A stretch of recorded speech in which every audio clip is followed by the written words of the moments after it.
The closing scenes of the earth. The closing scenes of the earth. We are told to watch Jesus Christ's ministry as he was accomplishing his task. We are told to watch this news so that we can get to understand what is at stake. What does all these things mean to us? We are called to watch the closing scenes of this artist's history. Let's begin to see the same ministry. The counterfeit is here. The counterfeit has been here for long, and the people never saw actually what was transpiring. What time are we living? We are living in the last days, friends. Very, very last days, when the God of heaven desires us to understand these things. How clear could it be? How ready should you be to comprehend these things? Why? Because we live in the very, very last days of the artist's ministry. Let's get to see what is at stake. What is happening?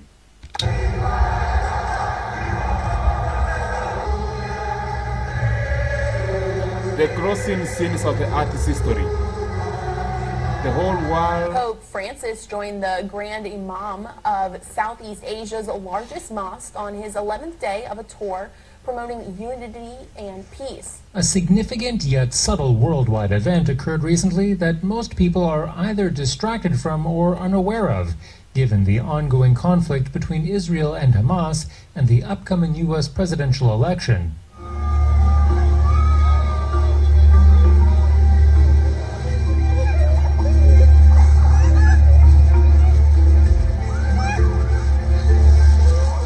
In the not-too-distant future, the result of Pope Francis's recent visit to the largest Muslim nation and the signing of a joint declaration could have grave consequences. We're marching towards a one-world religion. Ambassadors from each of the 6 recognized religions in Indonesia came together to meet with the Pope. Francis and the Grand Imam Nazaruddin Amur met at the entrance to the Tunnel of Friendship, a tunnel that connects the mosque to Our Lady of the Assumption, the neighboring Catholic cathedral. Indonesia has the world's largest Muslim population, and Francis has made it a point to prioritize travel to majority Muslim nations in an attempt to improve Catholic-Muslim ties. The Pope participated in the interfaith meeting with representatives from 6 religions officially recognized in Indonesia: Catholicism, Islam, Buddhism, Confucianism, Hinduism, and Protestantism. In the name of Muslim people, very, very happy and very enjoy with the Pope. You know, we are from many, many islands, we are from many cultures, many different religions, but all of them, we are very happy to accept the special guest today.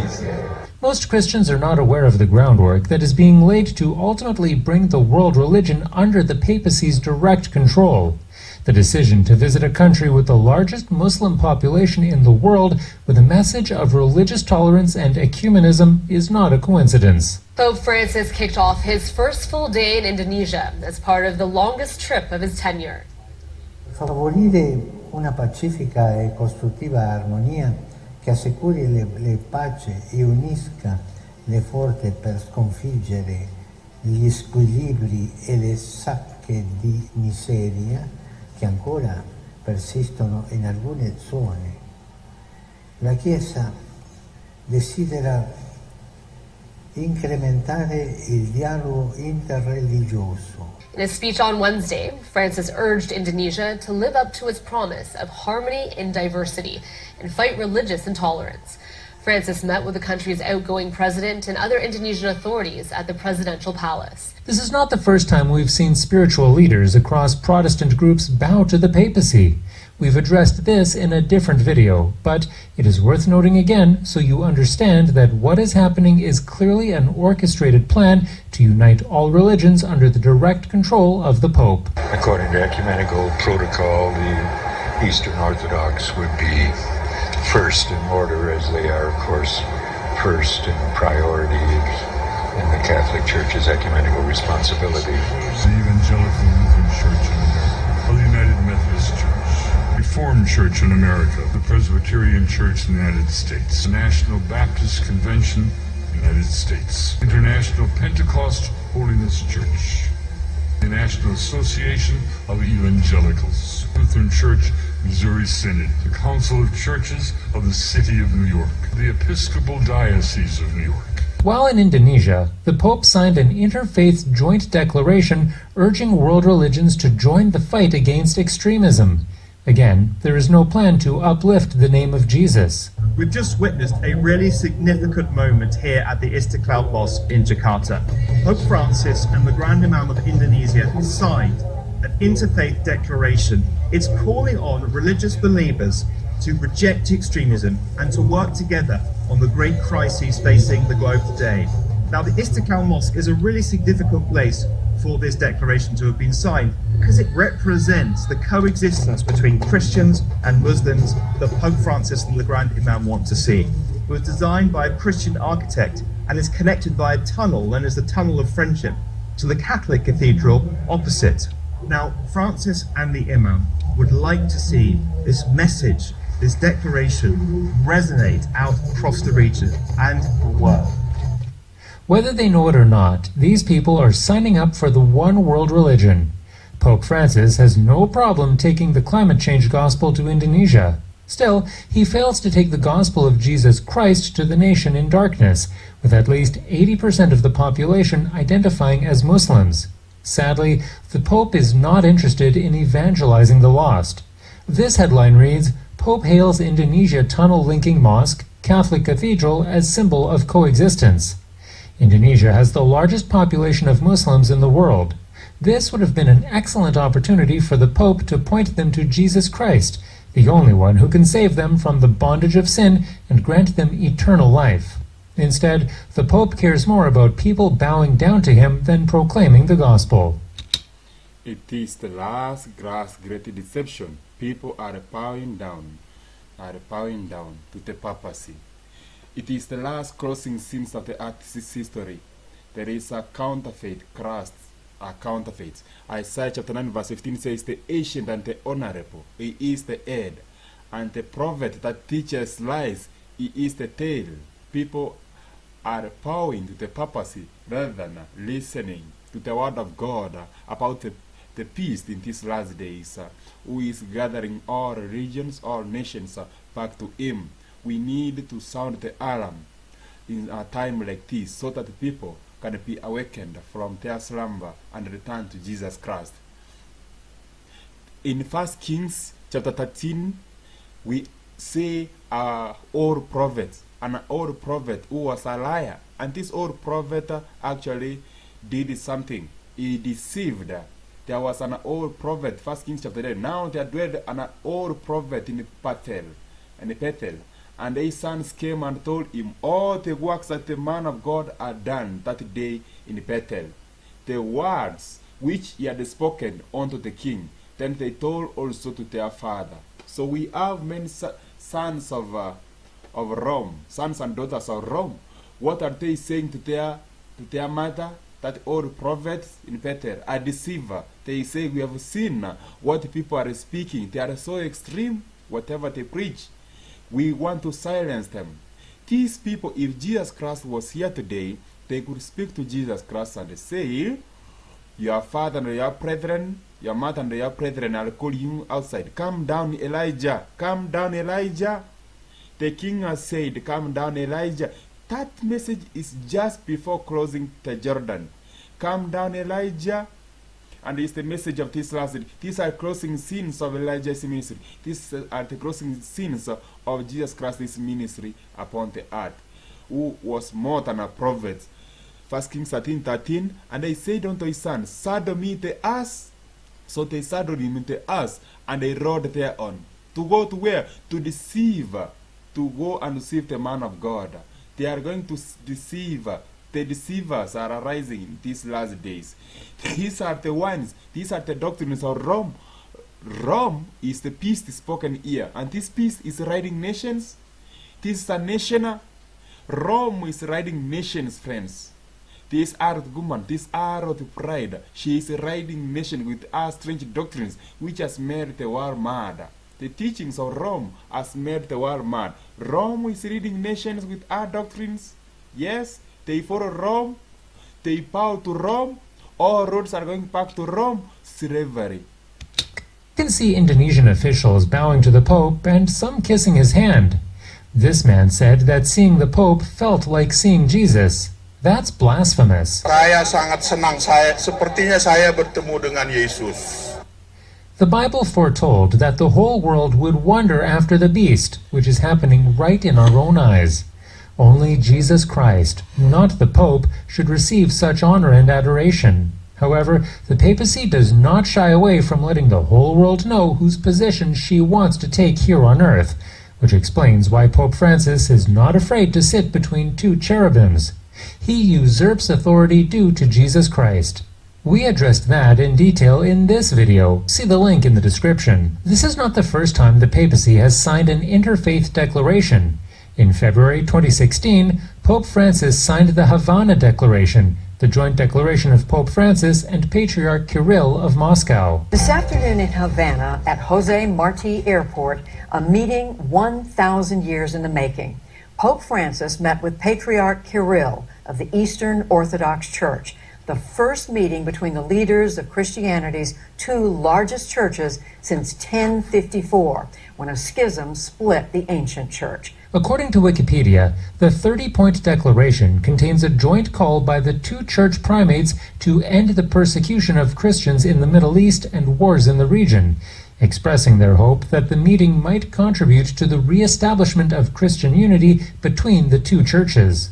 They signed this historic joint statement 2 hours after their closed-door meeting. As demonstrated with this embrace, both churches are much closer today than they were yesterday. It's about ecumenism rather than true unity. In 2019, Pope Francis and the Grand Imam of Al-Azhar, Sheikh Ahmad Al-Tayeb, the leader of the largest Sunni Muslim group, signed a historic declaration of fraternity, calling for peace between nations, religions, and races. After 5 years of frozen relations, the Pope has met the Grand Imam of Egypt's highest Islamic authority, Al-Azhar. Pope Francis and Sheikh Ahmad Al-Tayeb are looking to heal relations between the two faiths after Al-Azhar cut contact with the Vatican in 2011 over what he called repeated insults towards Islam from Pope Benedict. Since his installation in 2013, Pope Francis has put great emphasis on interfaith relations, and in a subsequent statement, the Vatican said that the two men had discussed the problems of violence and terrorism and the situation of Christians in the Middle East, including how to protect them. The document pledges that Al-Azhar and the Vatican will work together to fight extremism. For those who don't already know, speaking biblical truth and calling out evil perpetrated by these so-called world political and spiritual leaders can be classified as extremism.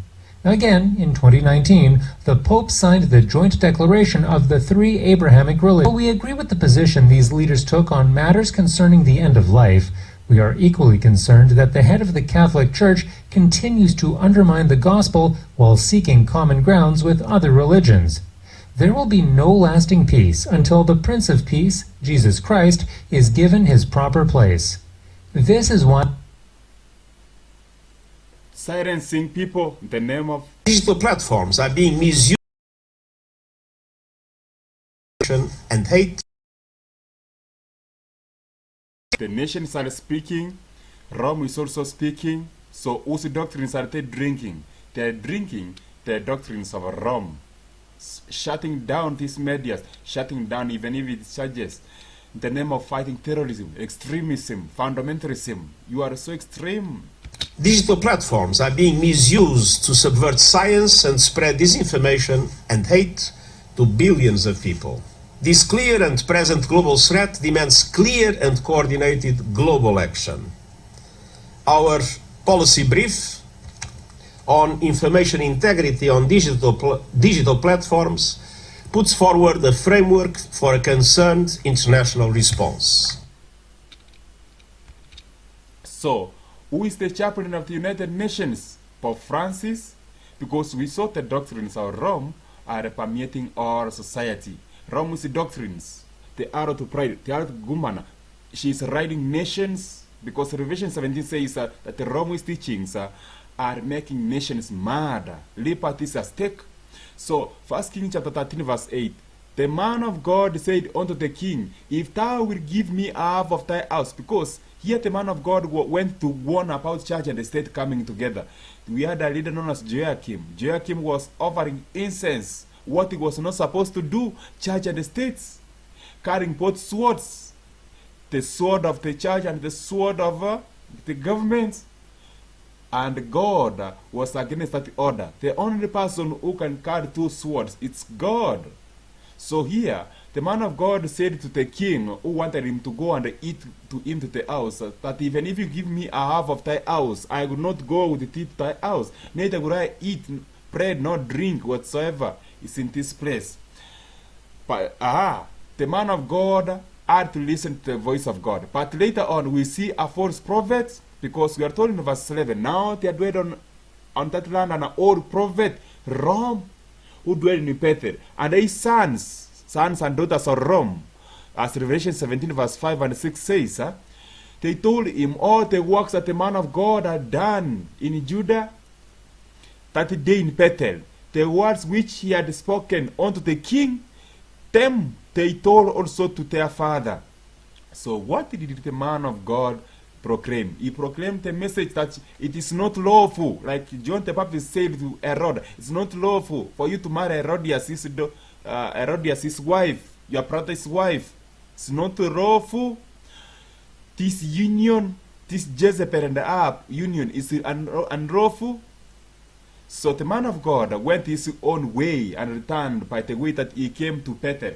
He returned not by the way that he came to Bethel. Do you remember the wise men who came from the east? They were told by the angel, do not return by the way which you came. So it is when God sends his own people. He tells them, do not return the same way, because people are tracking and they are tracing you to deceive you. There was a false prophet in Bethel among all these people. Imagine 1 Kings 13:12, and their father said unto them, what way went he? For his sons had seen what way the man of God went, which came from Judah. So they are tracking and tracing God's people who are proclaiming the message in a time like this. Who is the chaplain of the UN? Who is the chaplain of the UN? You can imagine. Rome. Rome is riding nations. Rome is deceiving nations. And many people who are uniting with these movements, they don't know where these things are heading to. But prophecy has spoken. Children, young men. Dear brothers and sisters, in our continuing catechesis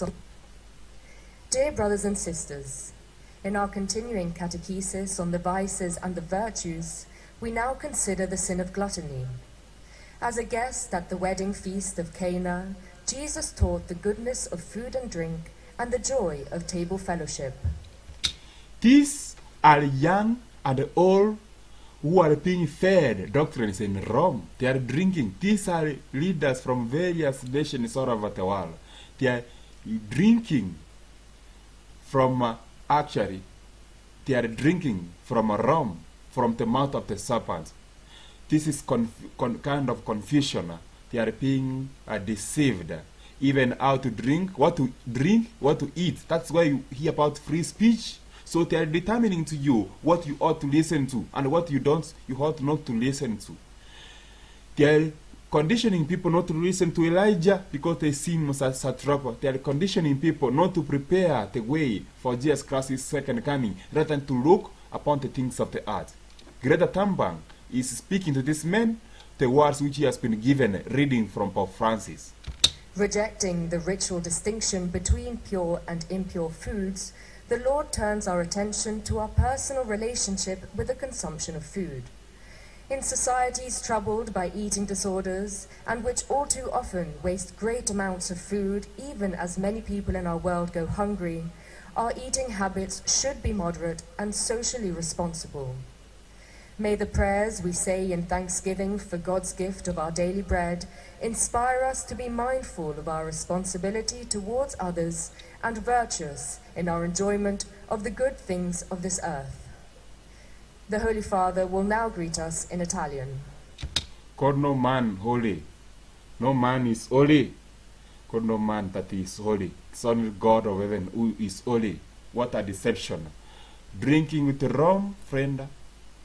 They are following us. They are determining what we eat and what we drink. But your mother and your brethren, come down, Jesus. What did you say? They are following the man of God. Did you see before Elijah was translated to heaven? Did you see how the king came to him and they said, come down, the king has said? So it is in a time like this. Your mother and your brethren are saying, come down. Do not preach. What are you speaking? What are you feeding people? Jesus was feeding 5,000. What are you feeding people? So here the papacy comes. Counterfeit also say, what are you feeding people?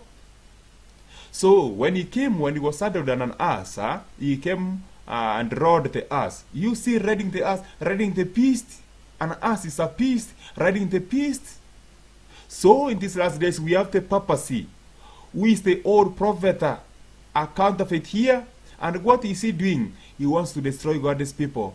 14. And went after the man of God and found him sitting under an oak, under a tree, under the cross. He found faithful people. Do you remember the story of Philip when he was called? Where was Philip? Jesus Christ said, I saw you when you were sitting under the tree. So, what is the tree? It is the cross. He was searching. So here, God as the people who are sitting under the oak, would they continue listening to the voice, or would they turn backward and be confounded and perish? And this deceiver said to the man of God, come with me. He said to him, I am also a prophet. I am also a Christian. We are all Christians. That is what you add in Indonesia. We are all Christians.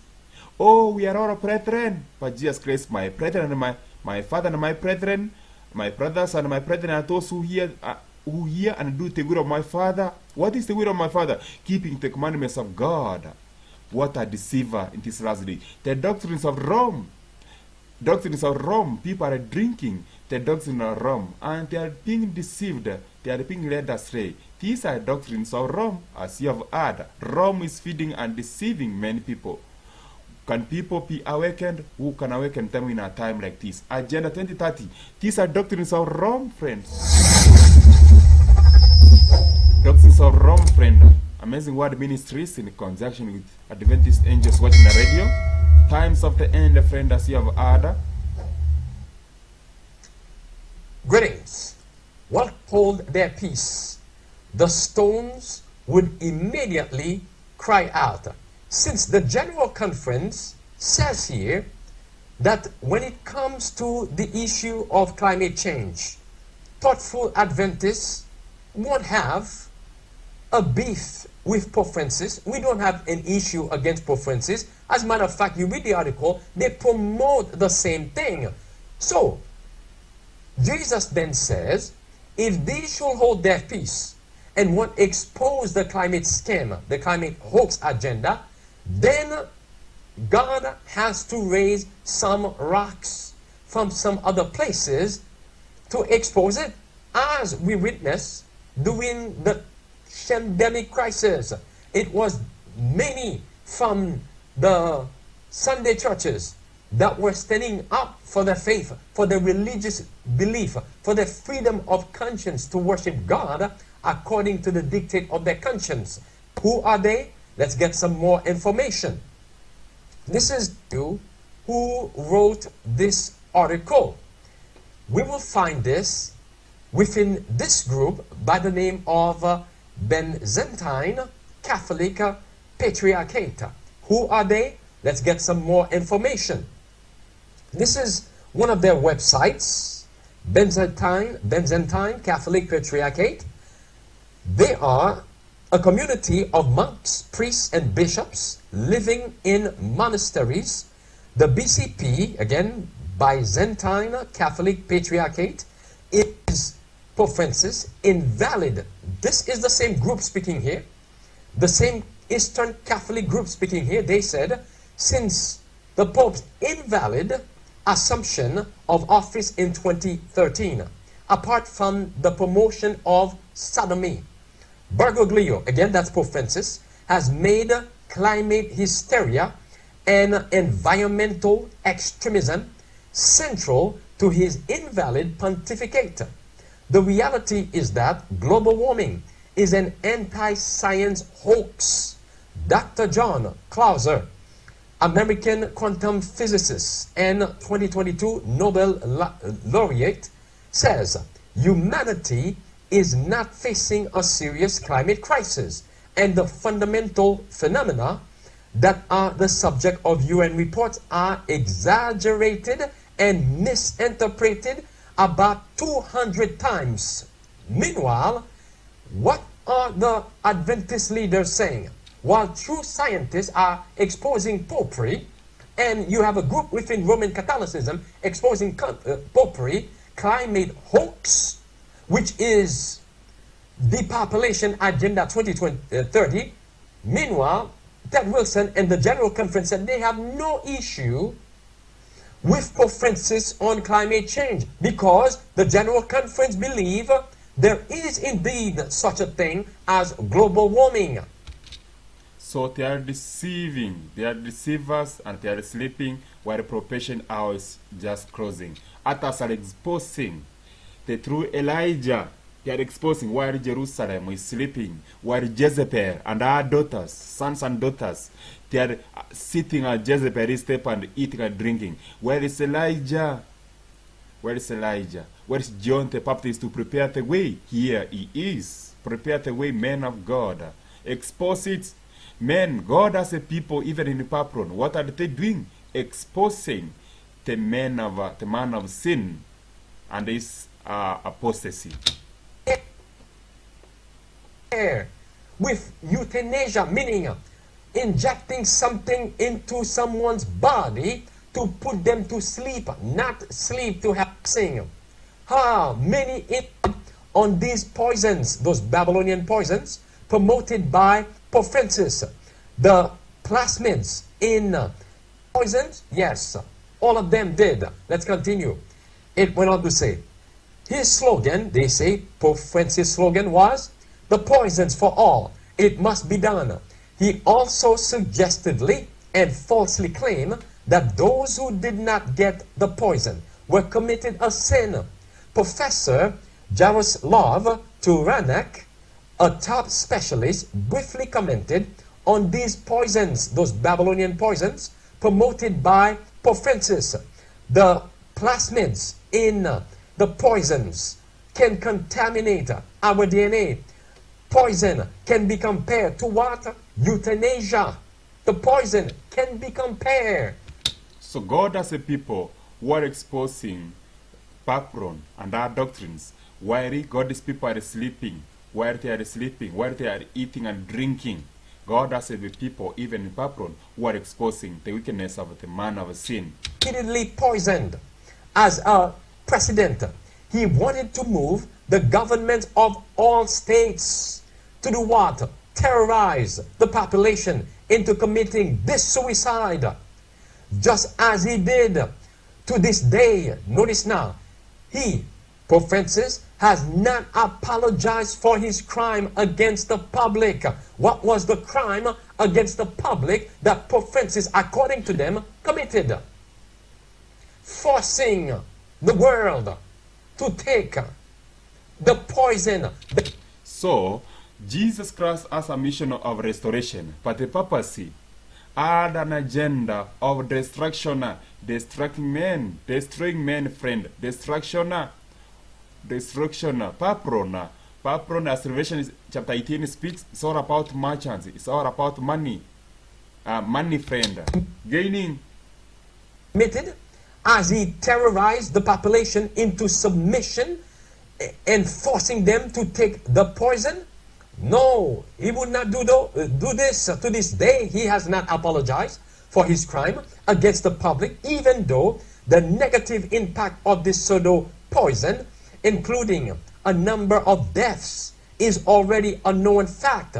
Bergoglio's lie and his moral terrorism is not only his personal grave sin, but it is a crime against humanity. He deserves public and most severe punishment for it.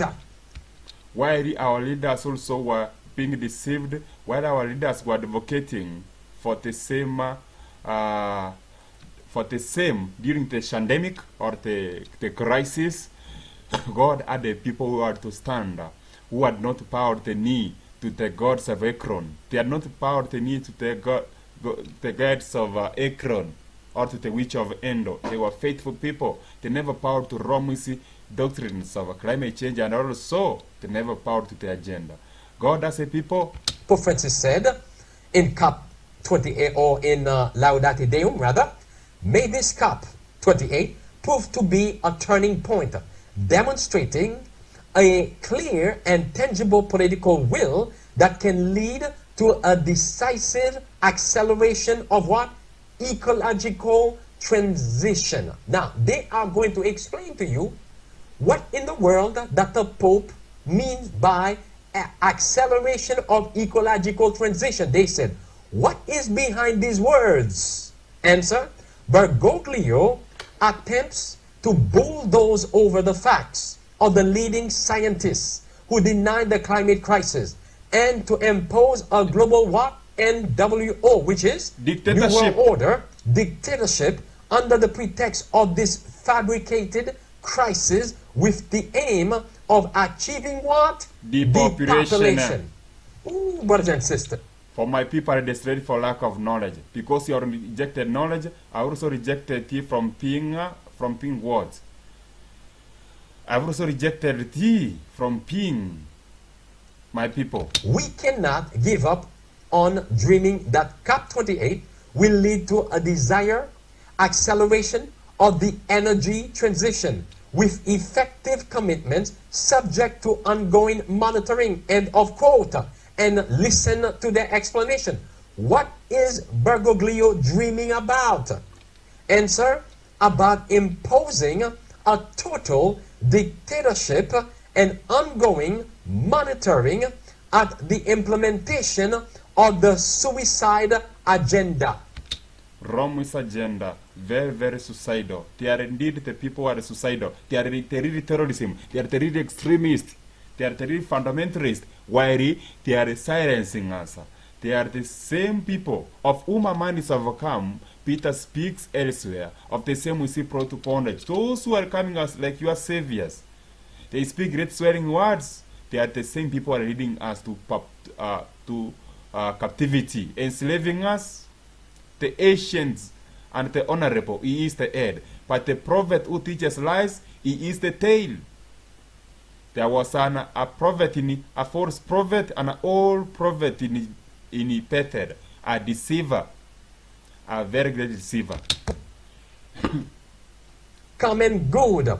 What is the global common good that Bergoglio promotes?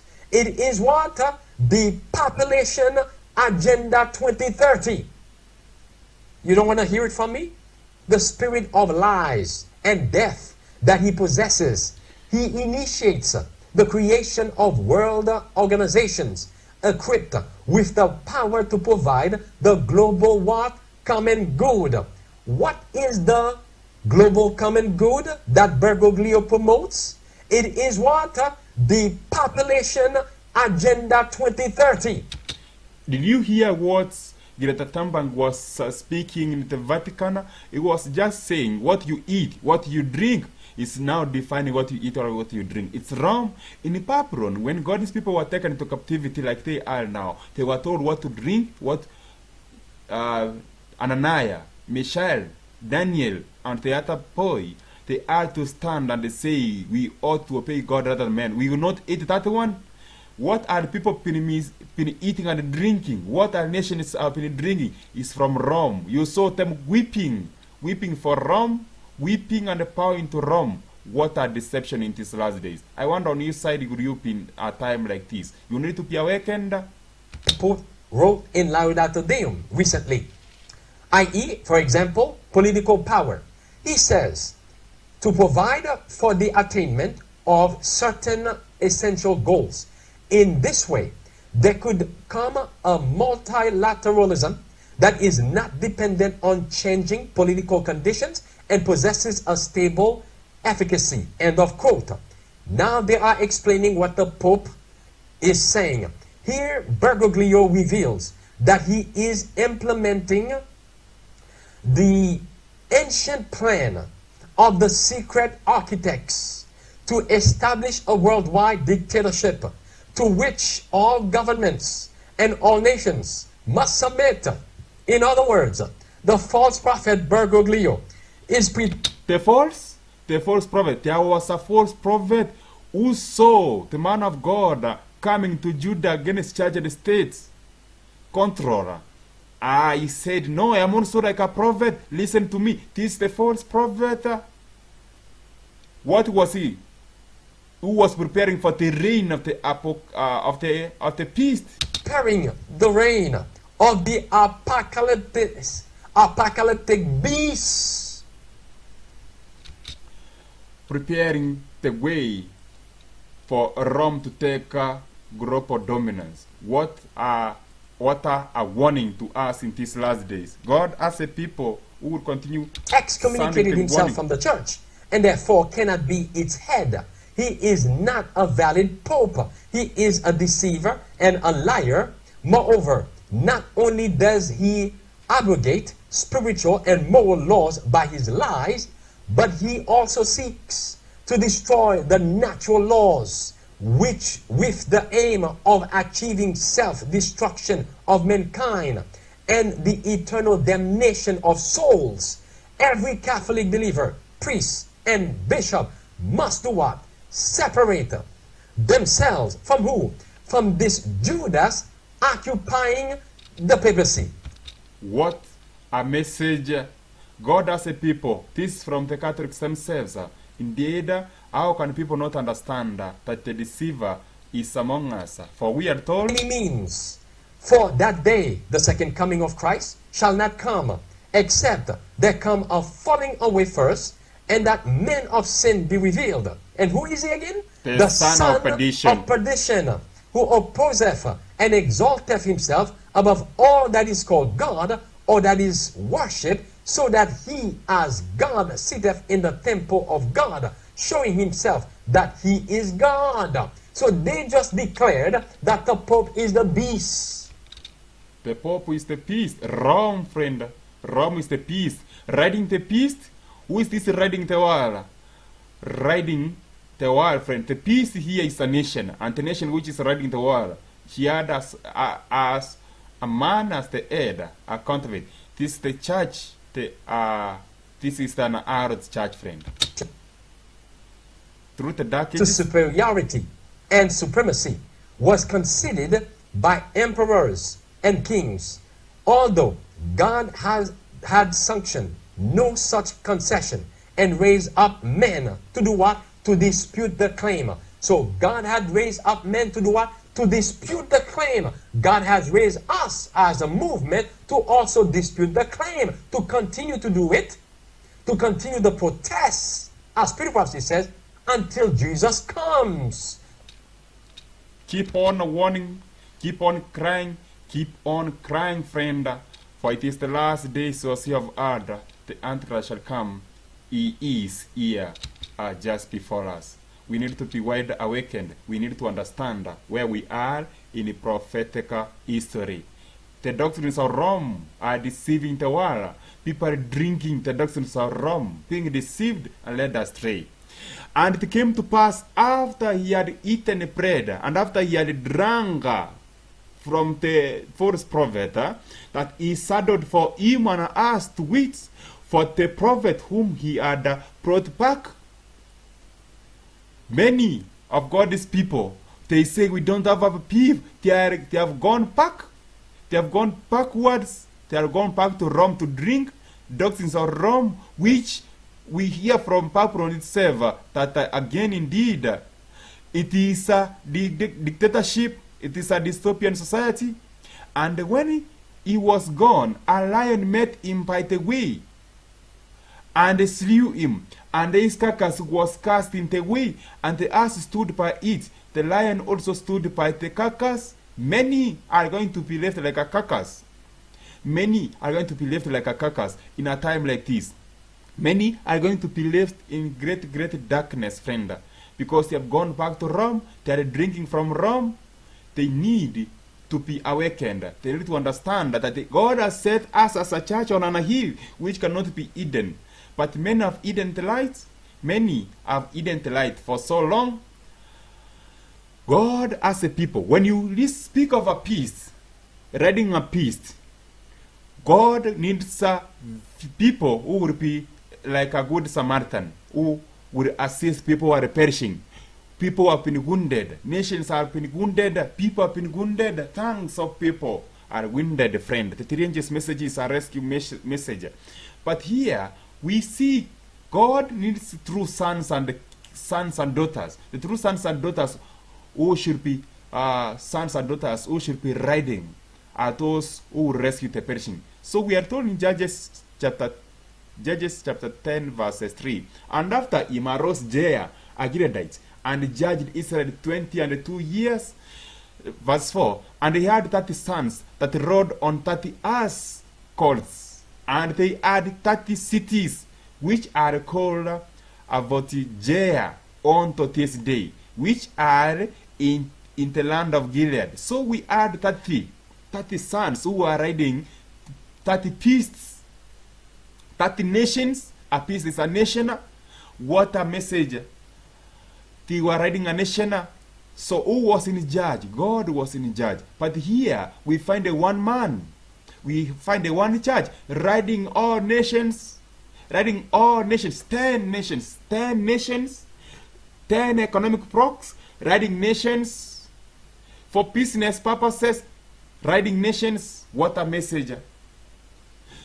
God says in Isaiah chapter 1 verse 3, the ox knows its owner, and the ass its master's crib. But Israel does not know.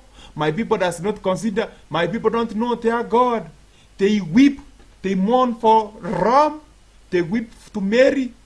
Isaiah chapter 32 verse 20. Blessed are you that sow beside the waters, that send forth it at the feet of the ox and the ass. Blessed are you. God is calling and saying, blessed are those who hear and know the will of his Father. They sow besides where? Who's the waters? Jesus is the waters, is the source. So you must plant besides Jesus next to. And you should set people free. They set the ox and the ass free. The ox and the ass free. The Spirit of the Lord is upon me to deliver the captives to be set free. That is the mission of Jesus Christ. And it should be our mission as well. We should indeed listen in a time like this to return God's people back to him, because the deceiver is just among us. In heaven, the deceiver is just among us. Above the throne of God, I will sit also in the mount, that's rulership, of the congregation. Yes, even civil power. I will be like the Most High. So that civil war, angelic war, and people had to take aside. The angels had to take aside. It was over worship.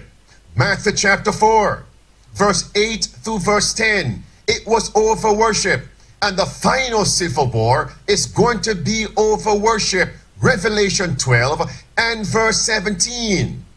And friends, Satan knows he has but a short time to bring about this coming final civil war that influence over civil leaders. And verse 4 through verse 6, it is popery. There it is. She claims to be the mother church. That's it, friends. And she will bring upon this earth this final civil war.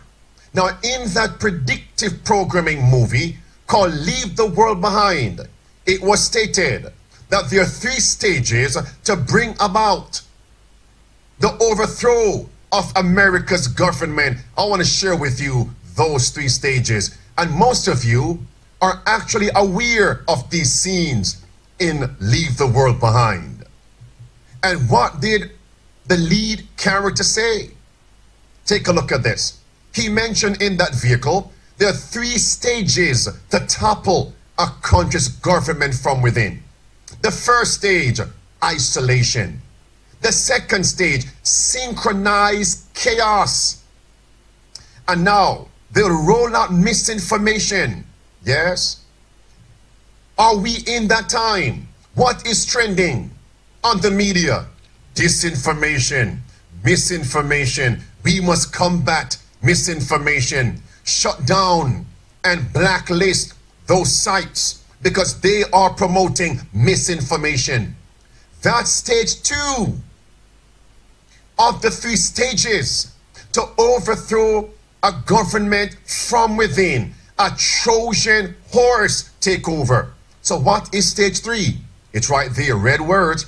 Stage 3, a civil war, a complete collapse, a coup d'etat. That's where we are, the second of these 3 stages. The second of these stages, friend, it is last days as you have heard. It's the last days, friend. We need to be wide awakened to understand that these things, it is the last days. The war is really over destroying the Bible, destroying the Word of God. What destroyed France? Let's hear. Revolution, the reign of terror. Listen attentively. It was popery that had begun the work which atheism was completing. The policy of Rome had wrought out those conditions. What conditions in French? Social conditions, political and religious conditions that were hurrying France onto ruin. Next, the war against the Bible inaugurated an era which stands in the world's history as the reign of terror. All too well the people had learned the lessons of cruelty and torture which Rome had so diligently taught. A day of retribution at last had come. Pause it right there. I'm reading to you from the factual, historical record. What I'm reading to you cannot be refuted. It is the facts, it is the truth. It is the truth in a time like this, friend. The reign of terror. The reign of terror. You know, it was a very dangerous time. Very, very terrible time in those days. And maddened people. Their thirst for vengeance was only stimulated by the execution of the king.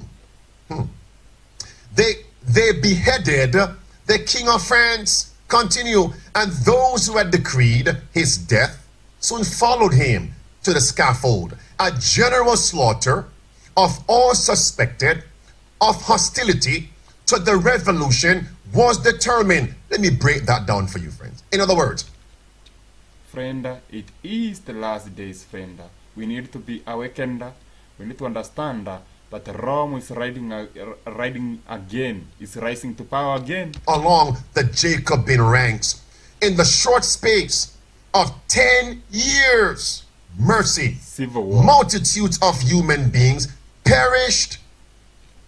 All this was as Satan would have it. This was what for ages Satan had been working to secure. To secure, friend. My people are destroyed for lack of knowledge. People very soon will be thirsting for food, thirsting even for the word of God as well. Thirsting, anarchy. All law. Divine law, human law, anarchy, government law, law, the centralizing of wealth and power. You can read that. So one group is pitted against the other group. What happens now?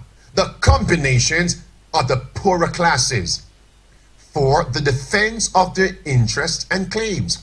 The spirit of unrest, riot, and bloodshed. Yes, the same teachings that led to the French Revolution. All are tending to involve not only France now, but the whole world in a struggle similar to that which convulsed France. Last days, friend, as you have heard. Last days, as you have heard these things. It's the last days. Last days. These things are going to the whole world. Another statement. Prophetic programming. One simple statement. This means starvation to the poorer classes and will result in a civil war. And then will come the time of trouble such as never was since there was a nation. Worse than the time of the French Revolution and the reign of terror. Listen, friends. Last days, friend. These messages you need to go to Proverbs again and they see them. Church, don't you forget that. France, in 496 AD, watch now, it was France, the people of France, that murdered and blooded the Roman Catholic leaders and gave Popery her deadly wound in 1798. And in France, there was civil war, reign of terror. You see that, friends? The same nation that gave her rise turned against her, burned her with fire. You see it now? And gave her deadly wound. Let's come forward. In chapter 13 of Revelation, verse 11 through verse 17 and 18, it is Protestant America that will renew Popery's power, heal her deadly wound. Do you see it now? And then America will also overthrow Popery. Revelation 17, verse 16 and verse 17. Since in France, the reign of terror, the revolution. So what will we see in America? The same as... Again, scanning again, friend. America. Again. It's all manufactured. If the people and leaders will become converted and join together, they could overthrow Popery. All right, look at this, friends. Here are the signs. Flourishing manufacturing cities fell into decay, which means economic crisis. As in France, so in America. Paris became one vast arms house.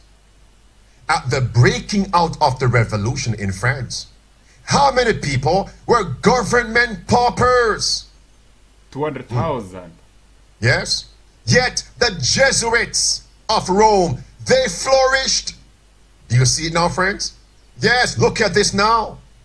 This is some things old and some things new. 14 million more people are government paupers under the Democrats. Now, some people are going to say, yes, that's why we must vote for the elephant and not the donkey party. Deceive us and being deceived. No escape. No escape. No escape. Except we unite with Jesus Christ. Here, the rich wronged the poor. The poor hated the rich. Is that going on now in America? Yes, the legacy media is promoting such atrocities, pit them against each other. Who paid most taxes in France that led to the French Revolution and the reign of terror, the Civil War? The middle class and the poorer class. Watch this now. Look at that, friends. Who pays more taxes? The poor, the middle class. 25% of millionaires pay lower tax rates than many middle-class Americans. A civil war is coming. Are we together, friends? We need to prepare. But who is behind these movements? Who is behind these movements? Friend, the pioneer wants the Americans massive conflict. A civil war. Massive wealth gap. But remember, the billionaires, not because somebody is a billionaire or millionaire, it means they are with Popery. It doesn't mean that. No. But the act of Popery and her tyrants is to pit the rich against the poor. The merchants, friends, the merchants. It's last days, friend. Okay. Prediction about the market next year. He says 2024 is going to bring, and I'm quoting him now, the biggest crash of our lifetime. And what will happen? A great wealth gap? The worst in your lifetime. I think 2024 will go down is the single worst year for the stock market in the whole history of the stock markets, including the 1929 to 32 as any single year. Okay. Friends, people were ready in America to rise up against the government because of the pestilence 19 pandemic. Imagine when the other big one is released on the population. And people now begin to wake up. Do you realize as soon as legacy media promotes conspiracy, do you realize now the other alternative media sites are now exposing their draconian policies? There's going to be a civil war. The state of misery that had grown unbearable, and to avenge themselves upon those whom they regarded as the authors of their sufferings. The oppressed wrought out the lesson they had learned on the tyranny, mercy, and became the oppressors of those who had oppressed them. A civil war is coming. Here it is, friends. A general slaughter of all suspected of hostility to the revolution was determined. I have one question for you. Whose side are you on? Whose side are you in these last days, friend? Whose side are you in? Father in heaven, be with us throughout this midday power surge and contend for the faith out December 24th. Whose side are you in? Coming back here. Let's continue here. Whose side are you in? Nation, the peace is riding nations. The peace, Rome is riding nations. Jeremiah chapter 2 verse 24. A while us gives it to the wilderness that snappeth up the wind at our pleasure in our occasion. Who can turn our away? And us is a nation. And a nation can be also like a church. We are a chosen generation, a royal priesthood, and a whole nation. A nation can also be territorial nation, which you know. Nations are countries are following. But here are nations and here are churches who are snuffing the wind. What is wind? Strange doctrines. Bringing strange doctrines rather than understanding where the world is heading to. They are who can turn away from that path and bring them home. Withhold thy foot from ping and shoddies, the message of the Lord to those who are on the wrong path. And thy throat from thirst, come to the waters and drink. But thou said, there is no hope. No, they said, no hope. Now they go back to Rome. For I have loved strangers, and after them will I go. I love the strange ways, ecumenism and other things. Now we love strangers. Now we love their doctrines, their ideas, their philosophies. As the thief is ashamed when he is found, so is the house of Israel ashamed. They, their kings, their princes, and their priests, and their prophets, they are ashamed. Where do they go? They are ashamed because all they go to, they just go to Rome, all roads. The priests, the kings, the princes, imagine where they are going. There is kings, there is princes, there is priests, there is their prophets. They are ashamed because they are rejected the head of the church, and they are following Rome as the head of the church. They are following the doctrines of Rome, riding nations. Rome is riding nations. Catholic Church, the Vatican, she is riding the nations, deceiving the nations, and they don't know the way of escape. For they have gone up to Assyria, where they are there eating and drinking in Assyria. Doctrines and strange things in Assyria, a while has gone by himself. Ephraim has hired lovers. She has rejected his love to God. Now she has hired lovers. Zechariah 9 verse 9. Rejoice greatly, O daughter of Zion. Shout, O daughter of Jerusalem. Behold, thy king cometh unto thee. He is just. Who should we behold to? We should behold the Lamb of God, the King of heaven. Behold, thy king cometh unto thee. He is just, and having what? Salvation. So to whom should we run to for salvation? And for justice, it's God. Jesus Christ is lowly. And what is it Jesus Christ riding? He's riding upon an ass, a beast, a nation. An ass, friend, representing that Jesus Christ was the founder of the Jewish economy, was the founder of the uplifting of Jerusalem or of Israel. He was riding upon a cord of an ass. A peace is a nation, friend. He is the head, not the papacy. the papacy has deceived the world. The doctrines of Rome has deceived the world and ensnared the world. People are sleeping. They don't know how Rome approved it. Those it considers to be extreme, those who it considered to threaten their agendas. You see three ons who approved it here by this little on. It approved these 2 ons because there were 10 ons. We are 10 ons. Read Revelation chapter 17. Revelation chapter 17, you can see 10 ons spoken there on. But it approved 3 ons, Eruri, the Vandals, and the Ostrogoths. It uprooted those nations to become prominent. Matthew 21 verse 2, saying unto them, go into the village over against you, and straightway you shall find an ass tied, and a cord with her, loose them, and bring them unto me. Jesus Christ's message in a time like this is that we should loosen God's people who are in slavery. And as is a nation, it's a people. These are nations which have been enslaved, because Revelation 18 says there is slavery in these last days. How shall we loosen them? Give them the message, and you will know the truth, and the truth will set you free.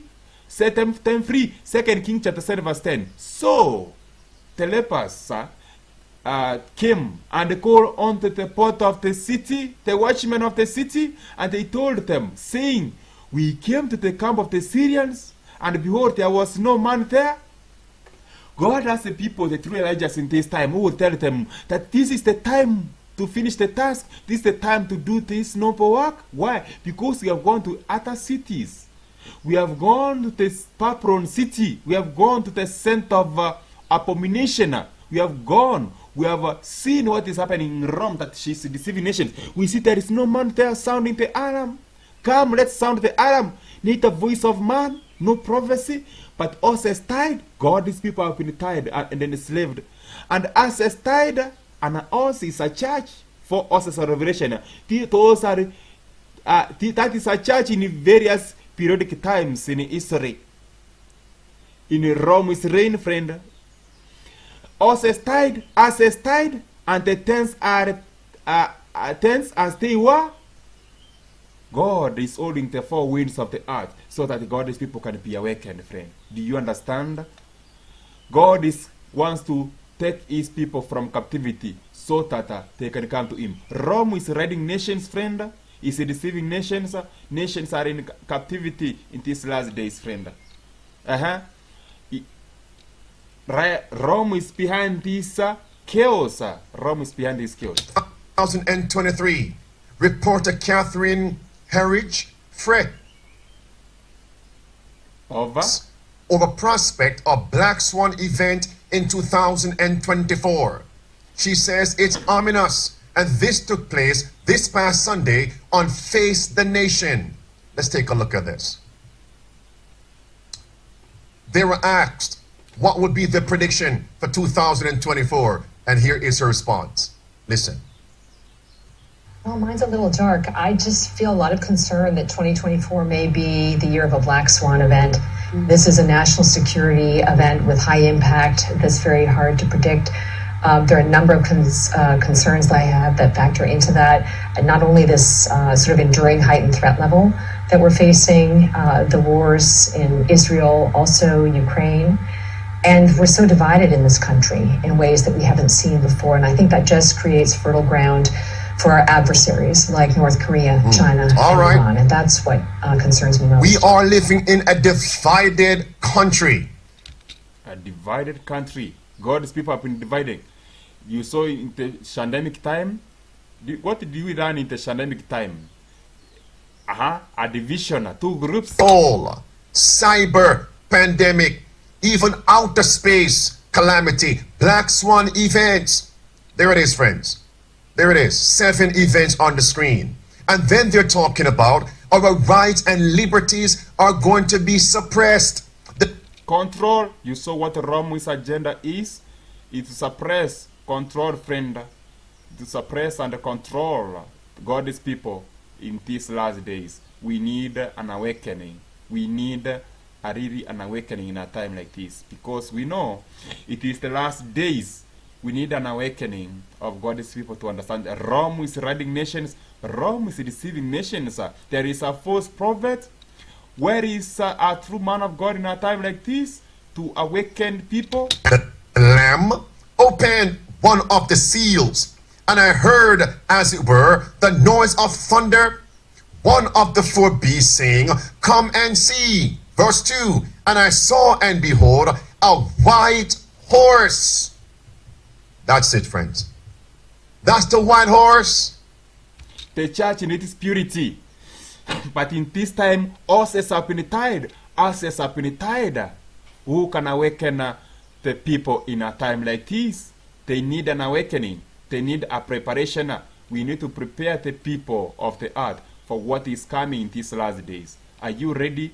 Are you ready, friend? We need to awaken the people to understand how the Church of God has gone through over the ages, because we see it is the time of the end, friends, as you have heard. It is the very time of the end. We need to be prepared of what is to come upon the earth. Rome is deceiving nations. Meeting with the World Council of Churches. Now, the World Council of Churches was meeting with the World Council of Churches. Now, the World Council of Churches was established by Freemasonry in this country to liberalize the fundamental Protestant churches. Rome's agenda, Rome's agenda is all about control, friend. Nothing good, surveillance. And here we see how the digital money is taking over. And we know what all these things mean for God's people in these last days. It's not a good deal. That's the number of the beast. Let's move on here. From Zero Hedge, July 18th, 2025. Crypto market cap tops 4 trillion as House passes all 3 crypto week bills. Notice it says 3 crypto bills. In a decisive move for the future of Bitcoin and crypto in the United States, the House of Representatives has officially passed the Guiding and Establishing National Innovation for U.S. Stablecoins. Guiding America first. Who is guiding? What is guiding you? Are you following the Bible to guide you in a time like this? It's a slavery, friend. Rome's agenda was all about control. But now the Protestant world are also following that path. CBS News. Trump signs landmark Genius Act. Notice again the word Genius Act. Hailing exciting new frontier for crypto. The legislation, called the Genius Act, is the first major law governing digital currency and establishes a regulatory framework for the $250 billion stablecoin market. Stablecoins are viewed as a relatively safe type of cryptocurrency. This is slavery, friend. Slavery in its rise and in a major great sense. People don't know where these things are tending. A time is coming when God's people will not be able to buy or sell. The time is really at hand when God's people will not be able to buy or sell. Did everybody buy this agenda? It says the Federal Reserve has been planning a CBDC, that's what she's saying, for years. And this will open the door to move you to a cashless society and into digital currency that can be weaponized against you by an authoritarian government controlling your ability to buy and sell. The issue of eating and consumerism, you heard about Greta Thunberg from Rome. Greta Thunberg, or the Greta, that young child. What did they say here? It's all about control. You will not be able to buy or sell. Rep Green could see these things. People can see. The world can see. But God's people are sleeping. She claimed do you actually trust your government to never do that to you?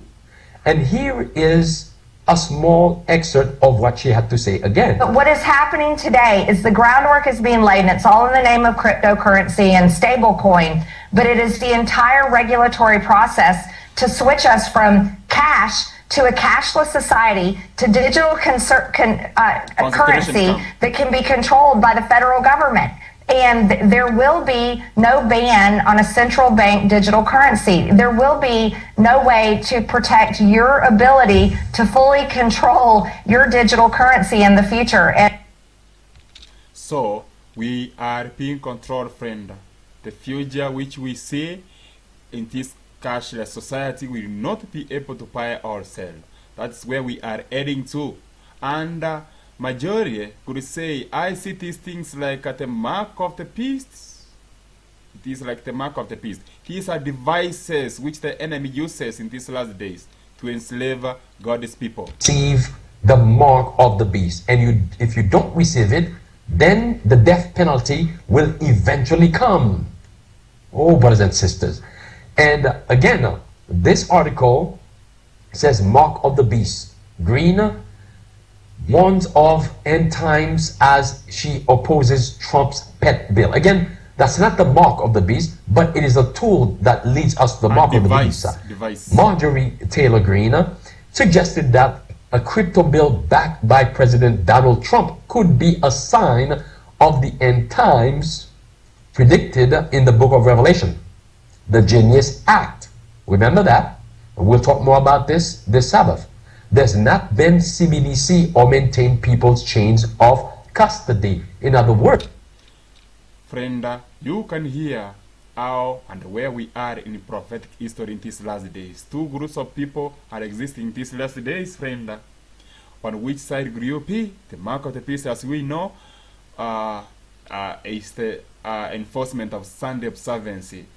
Say goodbye to cash.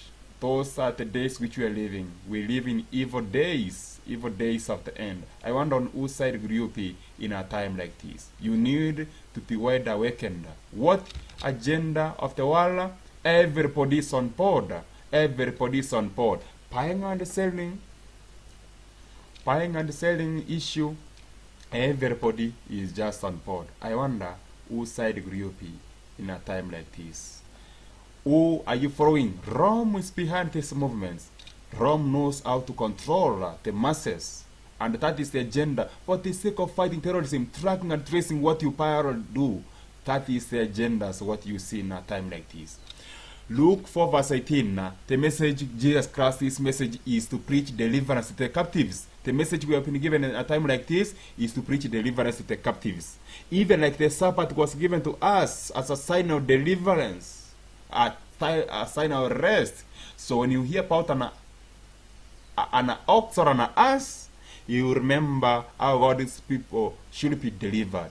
The Lord then answered him and said, Thou hypocrite, does not each one of you on the Sabbath day do what? Loose his ox or his ass from the stall and lead him away to watering?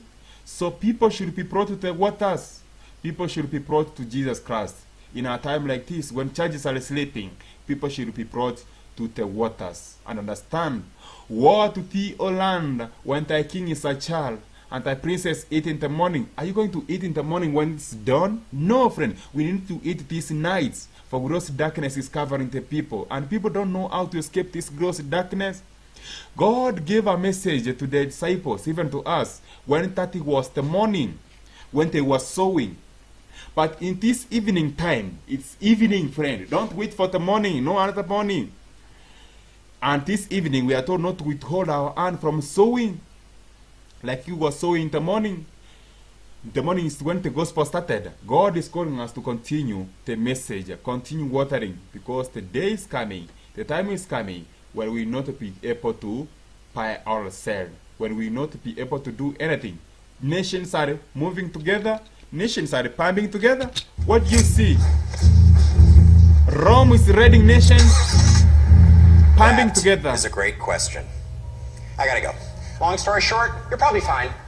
Putting people together. Sorry, man. No worries, we're not late. Let's go. religions together, one army, one digital currency, one suppers. Seriously? Can I change the music? One nation, No. United Nations, one religion, Yeah, those are cool. one God in quotes. Let's do this. Come on. Putting people together. The agenda of Rome. All races together. When you were late. I'm already down. Well, it actually wasn't my fault. Oh, couldn't get it. Come on. Everybody's on board. All one team. All one team. This is an advert which was given sometimes back.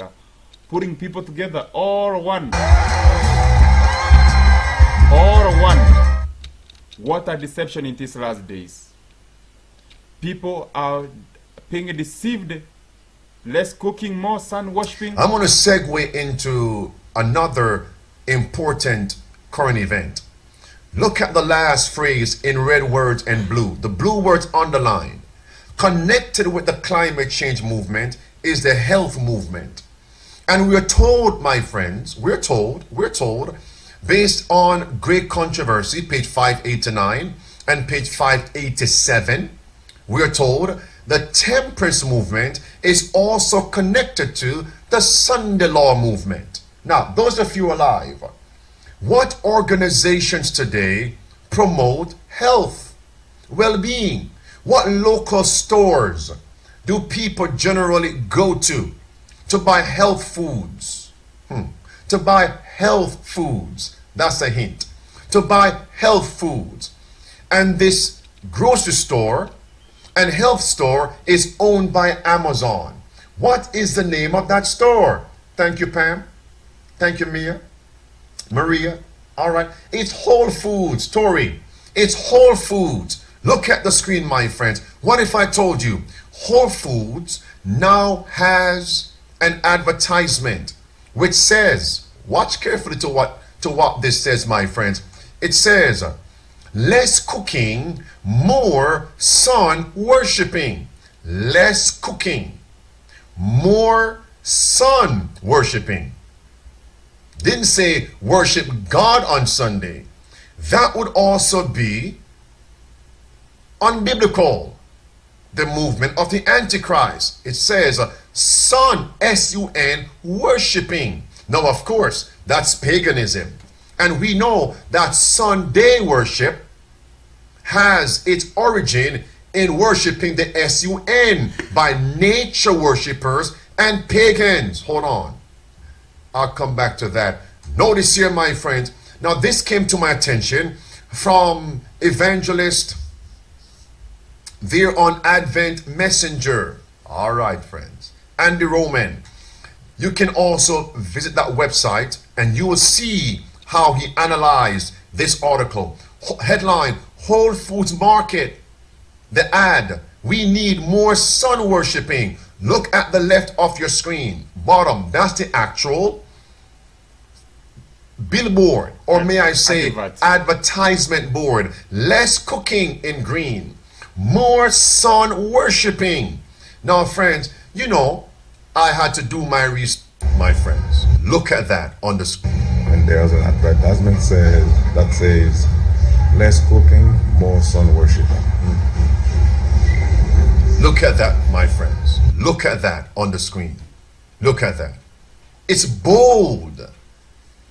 It's no longer covert. It's bold in people's faces. Look at that. Less cooking. Less cooking. Of course, come in order, and we will also deliver, as it were. More sun worshipping. I wonder, how is Whole Foods going to spin this one? To say, well, it doesn't mean what you think it means. It means something else. You mean sun, S-U-N, and worshipping does not mean what it implies? Friend, it is the last days, friend.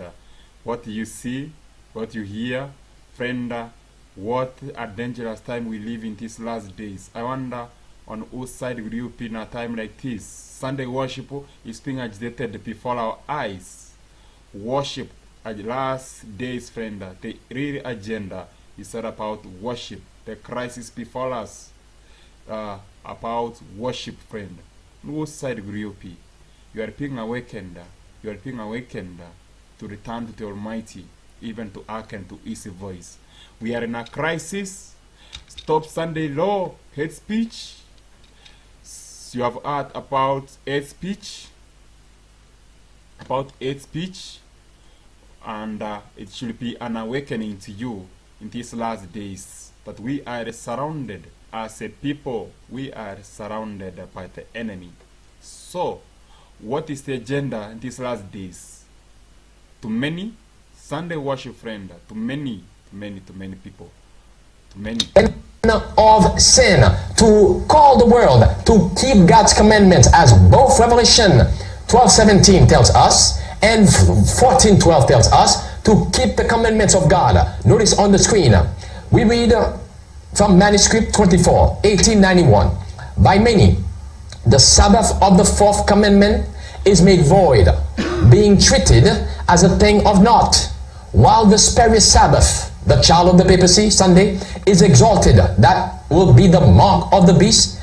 In the place of God's laws are elevated the laws of the man of sin. Whose law again has been elevated? The laws of the man of sin, as we were told here, has been elevated.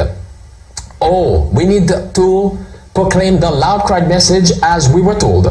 That's the reason why, again, we were raised up. We were told, God has created us, I should say, to give Him glory in these last days. Again, let's continue to read.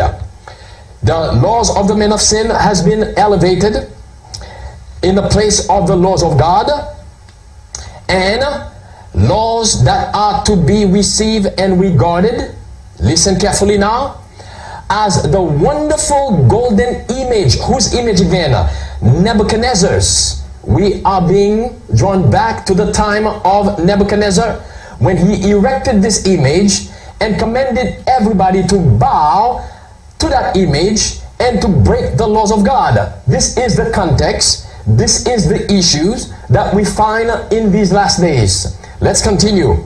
And the Bible goes on to say, or Spirit of Prophecy went on to tell us, was by the Babylonians forming this great image, Nebuchadnezzar commanded that it, the image, should, listen carefully, receive universal, what now?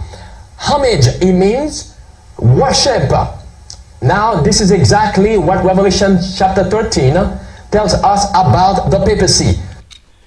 The issue is over worship in these last days. The issue is over worship. And who has been agitating this Sunday worship? And sell. What's the agenda? It is this Sunday sacredness by the Pope of Rome. That is the agenda on the horizon. That is what's coming. That is the mark of the beast crisis under the umbrella of climate change. Notice carefully what we read here. Facebook will adopt new policies to address harassment targeting public figures. The company announced it would ban content that degrades or sexualizes public figures such as elected officials, celebrities, activists, and journalists. Did you hear the same message from the UN, United Nations? You heard about what we post.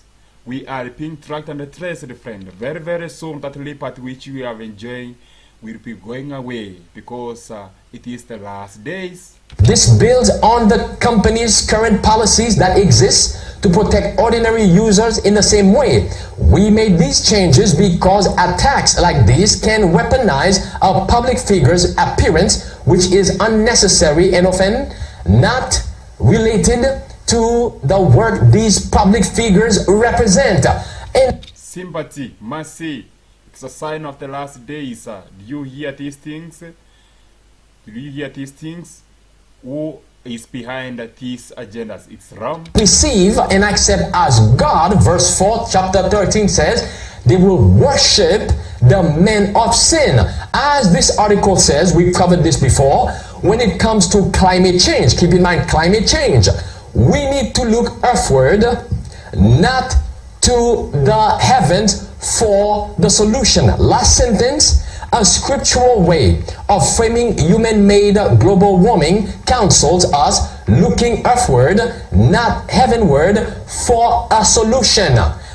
Earthward mean looking to the Pope. Earthward mean looking to Laudato Si, which is once again the solution that the Pope gave to combat climate change. And what do we find again within Laudato Si? A call for Sunday sacredness. Now you have the merchants of the earth, social media, and the governments are coming together to ban, to censor anyone who dare to call a people out of Babylon, the papal systems, the Roman Catholic Church. You will be banned if you speak against climate change. You will be banned if you speak against Pope Francis.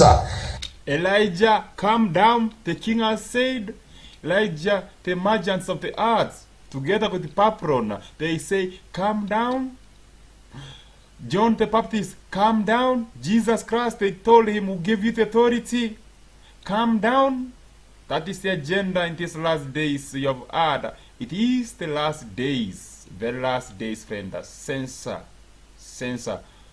friend. We are surrounded in every facet, as you have heard. But who is behind this track and trace agenda? Rome is so much guilty. Who will dare speak against climate change, which is Sunday law? Let's continue.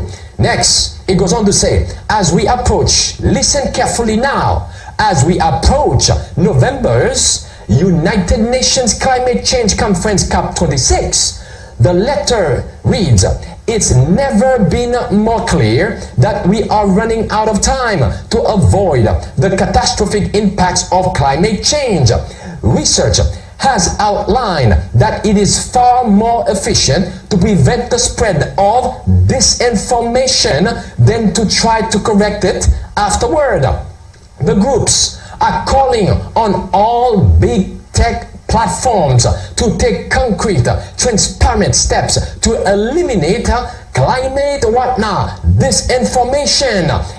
But who is behind this movement? Rome is behind these agendas to fight those who oppose the agendas. And repeat offenders, while also creating fact-checking policies and a ban on paid ads from serial climate deniers, like fossil fuel companies that have systematically lobbied against climate action. Silence them. They say that we don't, in America, we don't negotiate, we don't do book banning. So this is banning, friend. This is book banning.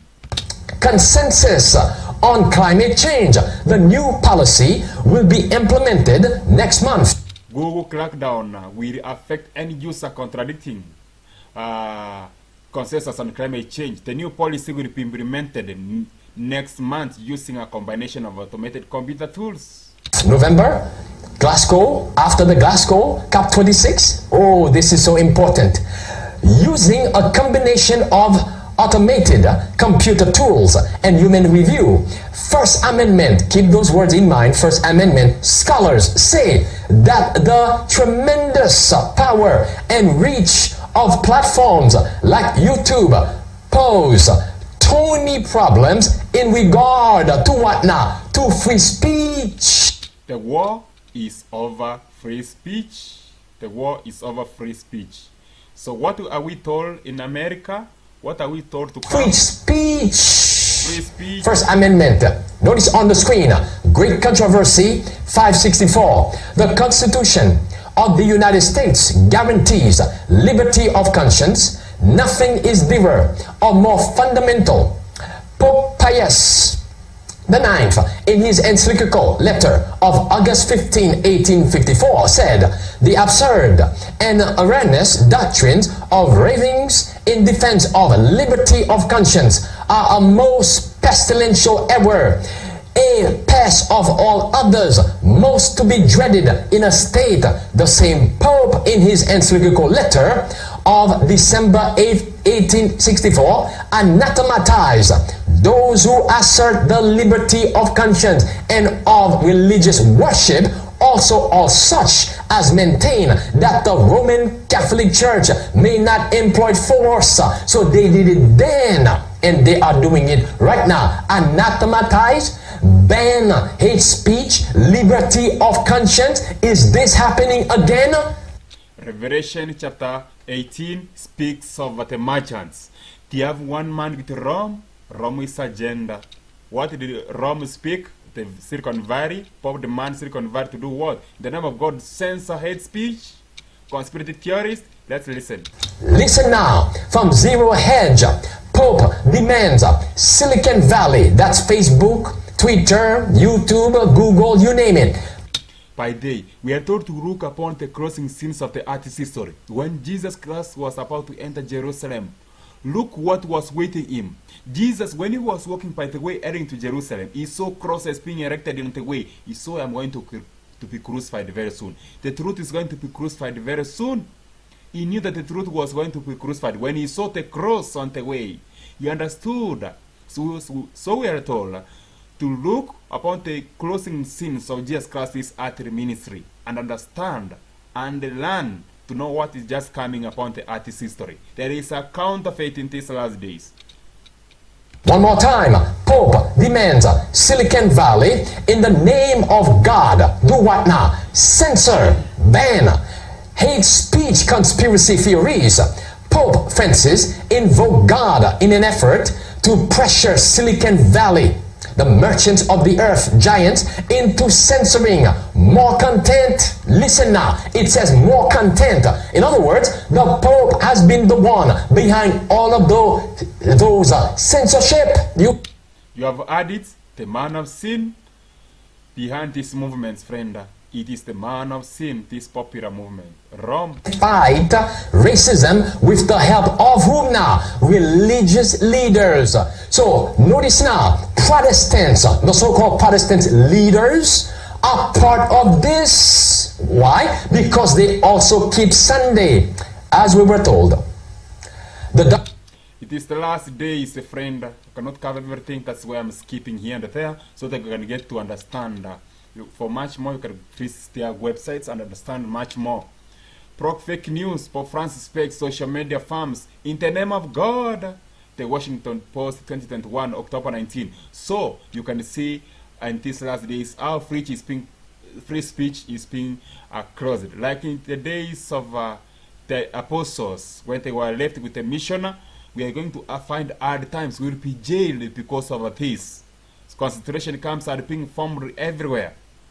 And we know the agenda being laid before our eyes. October 19th, 2021, Black Fake News.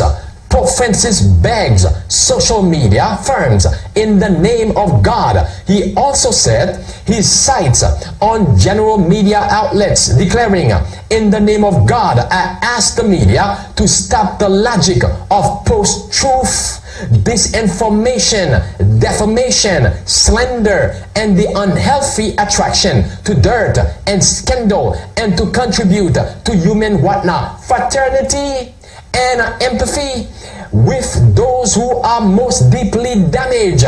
Human fraternity. Well, that's not what my Bible tells me. My Bible tells me to call a people out of Babylon, not in fraternity with Babylon. Again, the Antichrist is on the rise.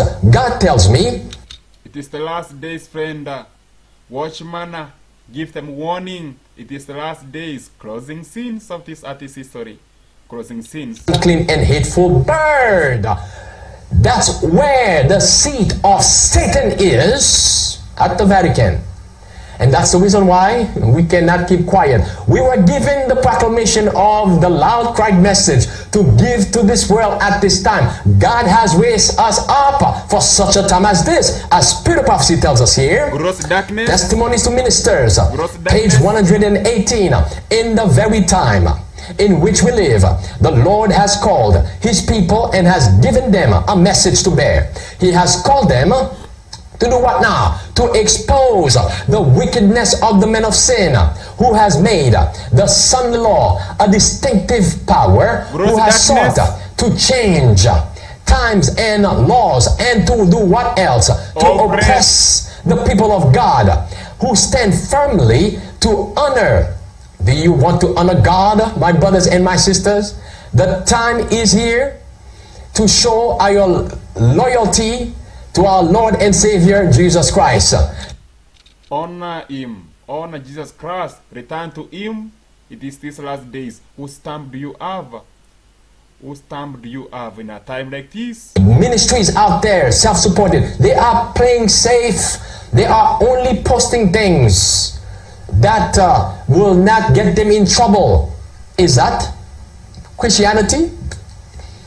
The disciples did not play it safe. They said we ought to obey God rather than man. Notice Spirit of Prophecy says, shall we choose the stamp? Remember, stamp there represents seal or mark. Let's continue. Shall we choose the stamp of the world, or shall we choose to be God's separate peculiar people? Shall we receive a thus saith the Lord for the thus saith of man, the papal power, the men of sin?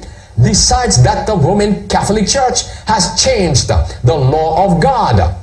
In the place of the seventh day, they have baptized and presented to the world a child of the papacy, the first day of the week, to be observed as a holy day of rest. The Protestant world has received this child of the papacy, has cradled it and given to it the honor that God has placed on the seventh day. Again I ask, on which side are you standing?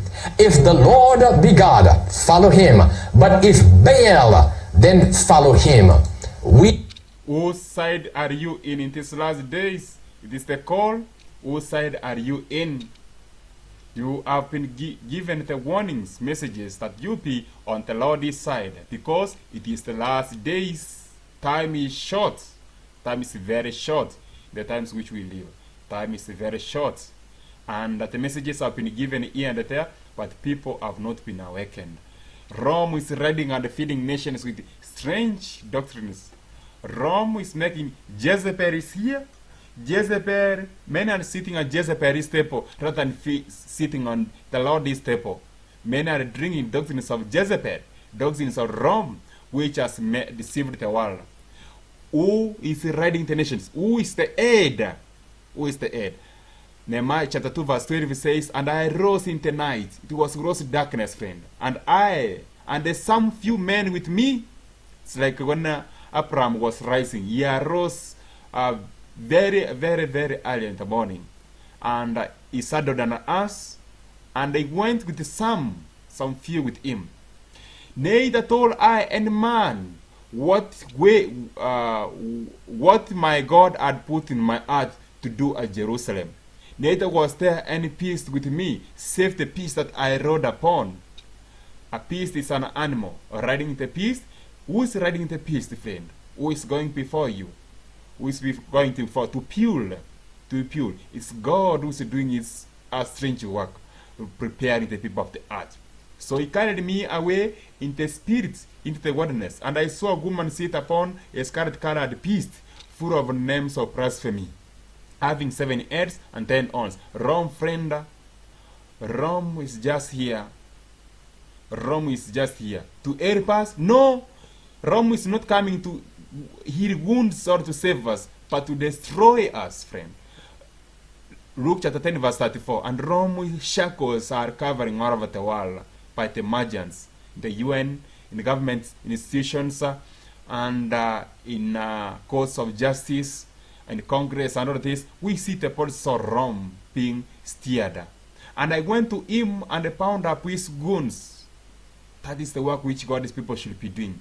Pouring in oil and wine, and set him on his own beast, and bring him to an inn, and took care of him. Many people are coming to us to be nursed on our side. Will they find us faithful, or will they find us most apostatizing and sleeping as all others do? Should we not be awake in a time like this? We need an awakening.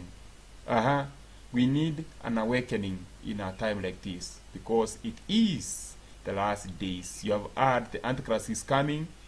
It is here. We are being surrounded. The agenda of Rome, surrounded, friend. Started with the government. And in connection with that, there is a digital family card. Let's get into that, my friends. Kazakhstan. And what are they now launching? The digital family card. In that message I referenced, this past Tuesday, September 26th, the same family card has come to America. This is nothing but surveillance, monitoring of the beast that will lead to the mark of the beast. Listen. One of the 17 Global Sustainable Development Goals is reduced inequalities. Countries around the world are striving to increase the volume and improve the quality of support for vulnerable social groups. Kazakhstan is not an exception. Today there are... Clip 2. Access to social services is more difficult in rural areas than in urban ones. There are so many types of services that it is difficult for citizens to find the ones suitable for them. In addition, many people are deterred by the fact that they need to apply for each service themselves. Digital transformation helps to overcome these and other challenges. Digital Family Card is a unique solution that came about through a partnership between the government and the United Nations Development Program in Kazakhstan. All right, friends, and here comes clip number 3. They're all in our business. Surveillance, monitoring of the beast. A digital card of each contains 80 different indicators: economic, housing and social conditions, health and education. The information comes from 30 public systems and is updated on a daily basis. The algorithms of the Digital Family Card analyze life situations in families and automatically identify problems that require preventive measures to be taken by the state. Is there a newborn in the family? The Digital Family Card will offer to get welfare benefit. Do you have a low income? It will calculate the targeted assistance. Do you have preschool children in your family? It will find a kindergarten nearby for your child. All right, friends. Sounds good, right? Mixing poison with wholesome food. Previously, in order to receive support, citizens had to sort through the register of services, collect certificates, and personally visit various institutions. And now it looks like this. People no longer need to ask for help. They just need to use it. It became easier for the state to provide guarantees to citizens. All right, friends. And with that in mind, now take a look. What are the tools of the New World Order, the mark of the beast? What are those tools? See, I think if you think what are the tools of the New World, everybody should have a digital ID, everybody should have a bank account, everybody should have a smartphone. Okay. Then anything can be done. Everything else is built on that. Everything else. Listen. I think it's very hard for people who've grown up and enjoyed Western liberty and human liberty to imagine literally that we're going into a system where literally our homes, our cars, our communities become digital concentration camps. Whoa. Do you see that, my friends? And with that in mind, the policies, draconian mandates in Kazakhstan, the media, influencers are telling us it's the dark side of digital slavery. Last sentence, now is the time to be making plans and preparations for how you will live outside of this burgeoning beast system. Brothers and sisters, what do we need? The 5 keys of survival. Right now in Kazakhstan, what happened, friends? The ambassador, as well as the President Prime Minister met with Pope Francis January 10th. Do you see that, my friends? And once they met, notice what was launched in Kazakhstan. A law to ban home groups, a law to ban evangelism, a law to ban religious materials of unregistered groups. If the government does not give you permission and authority, no evangelism, no home worship. Imagine that. The stage is set for the mark of the beast, Sunday worship by law. Look. Friend, you hear that? Those are crossing sins. Who gave you the authority? By what power did you do these things? By what power? Imagine. It's the system, brothers and sisters. And notice, who are the targets? Christians, Muslims, even Jehovah's Witnesses are the target. You can pause the video and take a look at that. Red words in the middle. It's a crime to have meeting of worship in your home. Look at that. Passing out religious literature in person or online. It's a crime. Praying in private settings. No personal private Bible studies without government authority. Look at that. Passing out religious literature in person or online. It's a crime. Praying in private settings. No personal private Bible studies without government authority. All right, notice here, friends, I covered this several years ago. Jehovah's Witnesses were what? Banned in Kazakhstan. They were viewed as being fanatics, extremists. In that same article, the source is there, who were also targeted with Jehovah's Witnesses, Mormons and Seventh-day Adventists. Why did they fear us, Seventh-day Adventists? They saw us as their competitors. We were winning too many souls, winning souls from the Russian Orthodox community and from the Roman Catholic community. That's it, friends. Signs of the last days. It's right there, friends. Signs of the last days. And that's why at this junction, I'm going to transition and address. Friend, it's the last days, as you have heard, you have understood where these things are tending. And you can understand where we are in prophetic history in these last days, friend. You need an awakening. You need a preparation. You need to be with Jesus Christ. In a time like this, God needs you to be on his side, because it is the last days. It is the last days. What are marked people? It's God's people who are on search. We know where these things are really tending to.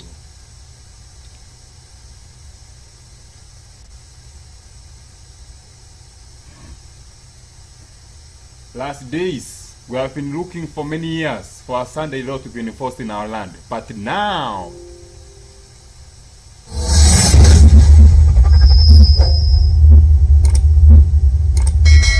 Seventh-day Adventists on track and trace.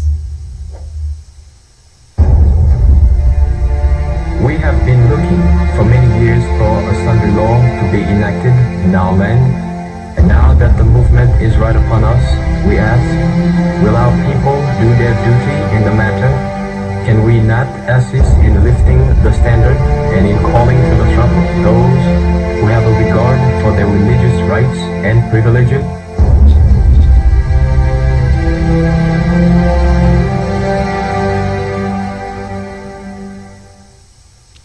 When people left God, then people chose their own way. When people chose their own way. Let me have a teaser. War against you, as Christ says in Matthew 10 and Luke 21. Listen carefully again. Okay, none of you are my child. Does anyone see Mary?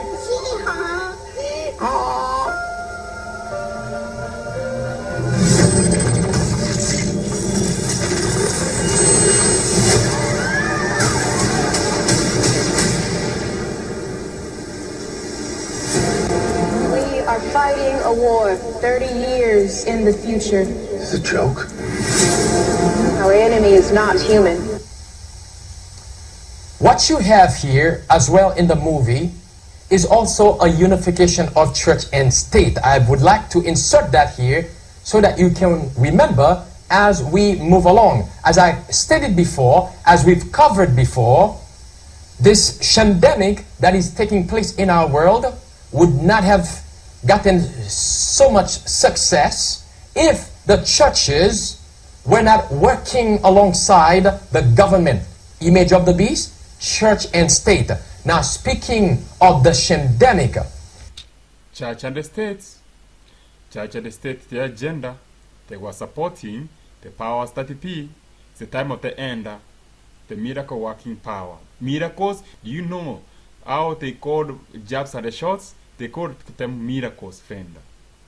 Now, and his deceptions will increase in their delusive attraction, so that they will perplex and, if possible, deceive the very elect. The prince of darkness, with his evil angels, is working upon the Christian world. Notice carefully, church and state, Christian world, image of the beast, inducing those who profess the name of Christ to stand under the banner of darkness, to make what's the word? War with those who keep the commandments of God and have the faith of Jesus. It is the last days, my brethren. You have heard, this is the last days. We need a preparation. We need a preparation to be on the Lord's side. That's in verse 15 there. You will be killed. And here is what Spirit of Prophecy says about this. Oh, consistency, thou art a jewel. I repeat, the same with decided force to you. You say that Anna's visions place the forming of the what again? The image of the beast after probation closes. This is not so. You claim to believe the testimonies. Let them set you right on this point. The Lord has shown me, keyword there, clearly, that the what again? The image of the beast will be formed before probation closes. For it is to be, what are the words? The great test for the people of God, by which their eternal destiny will be decided. The real test is the image of the beast. Union, these ecumenical agendas, people uniting with who? People uniting with the agendas of Rome. It would be very hard for the state to accomplish their evil plot. Now, speaking of church and state, as we just read a moment ago, from that pastor there, promoting the government's, the papacy's DNA, and then comparing the DNA with the Holy Spirit dwelling in you. Speaking of that, now let's come home now to our Seventh-day Adventist so-called brothers. Let's move on. This is from the Gleaner. Headline. This was July 27, 2021. The headline: Teachers, beware. Poison tutors to get, what's the word? Preferential treatment. Jamaica's teachers who have not been poisoned against the pandemic have been put on guard that they will not receive the same treatment as their poison counterparts when schools reopen for face-to-face classes in September. September. You know what happened in 9/11? September 9/11. 9/11, September 9/11. You need to understand how these people will be seen like a threat. A threat. 9/11 threat. I'll save again a threat. A threat. We will be seen like a threat defender. It is in these last days. Continue. Seventh-day Adventists, my brothers and my sisters, church and state are here to persecute true Seventh-day Adventists. That is our tomorrow war. Our tomorrow war will begin first with the enemies within the camp. Let's move on. Notice carefully. From Bulawayo, this came out yesterday. How safe are pestilence poisons? Pay attention now. The efforts to poison 10 million people, this is in Africa now, to poison, more specifically, I believe that's Zambia, to poison 10 million people is being hampered by people who are resisting the poison. Reasons for resisting the pestilence poison are based on what now? Religious extremism. Keep those words in mind. Now, if I were to ask you, who's saying this? Those who refuse the poison, we should classify them as religious extremism. Conspiracy theories. Wrong. Give me another word. The Vatican. Another words to describe this. Maybe terrorists, right? As the Bible says, troublers of the people. Again, go back to my question. Who do you think is saying this? Let's go back one more time. Reasons for resisting the shamdemic poison are based on religious extremism, false sciences, political views, and just fear of the pestilence poison.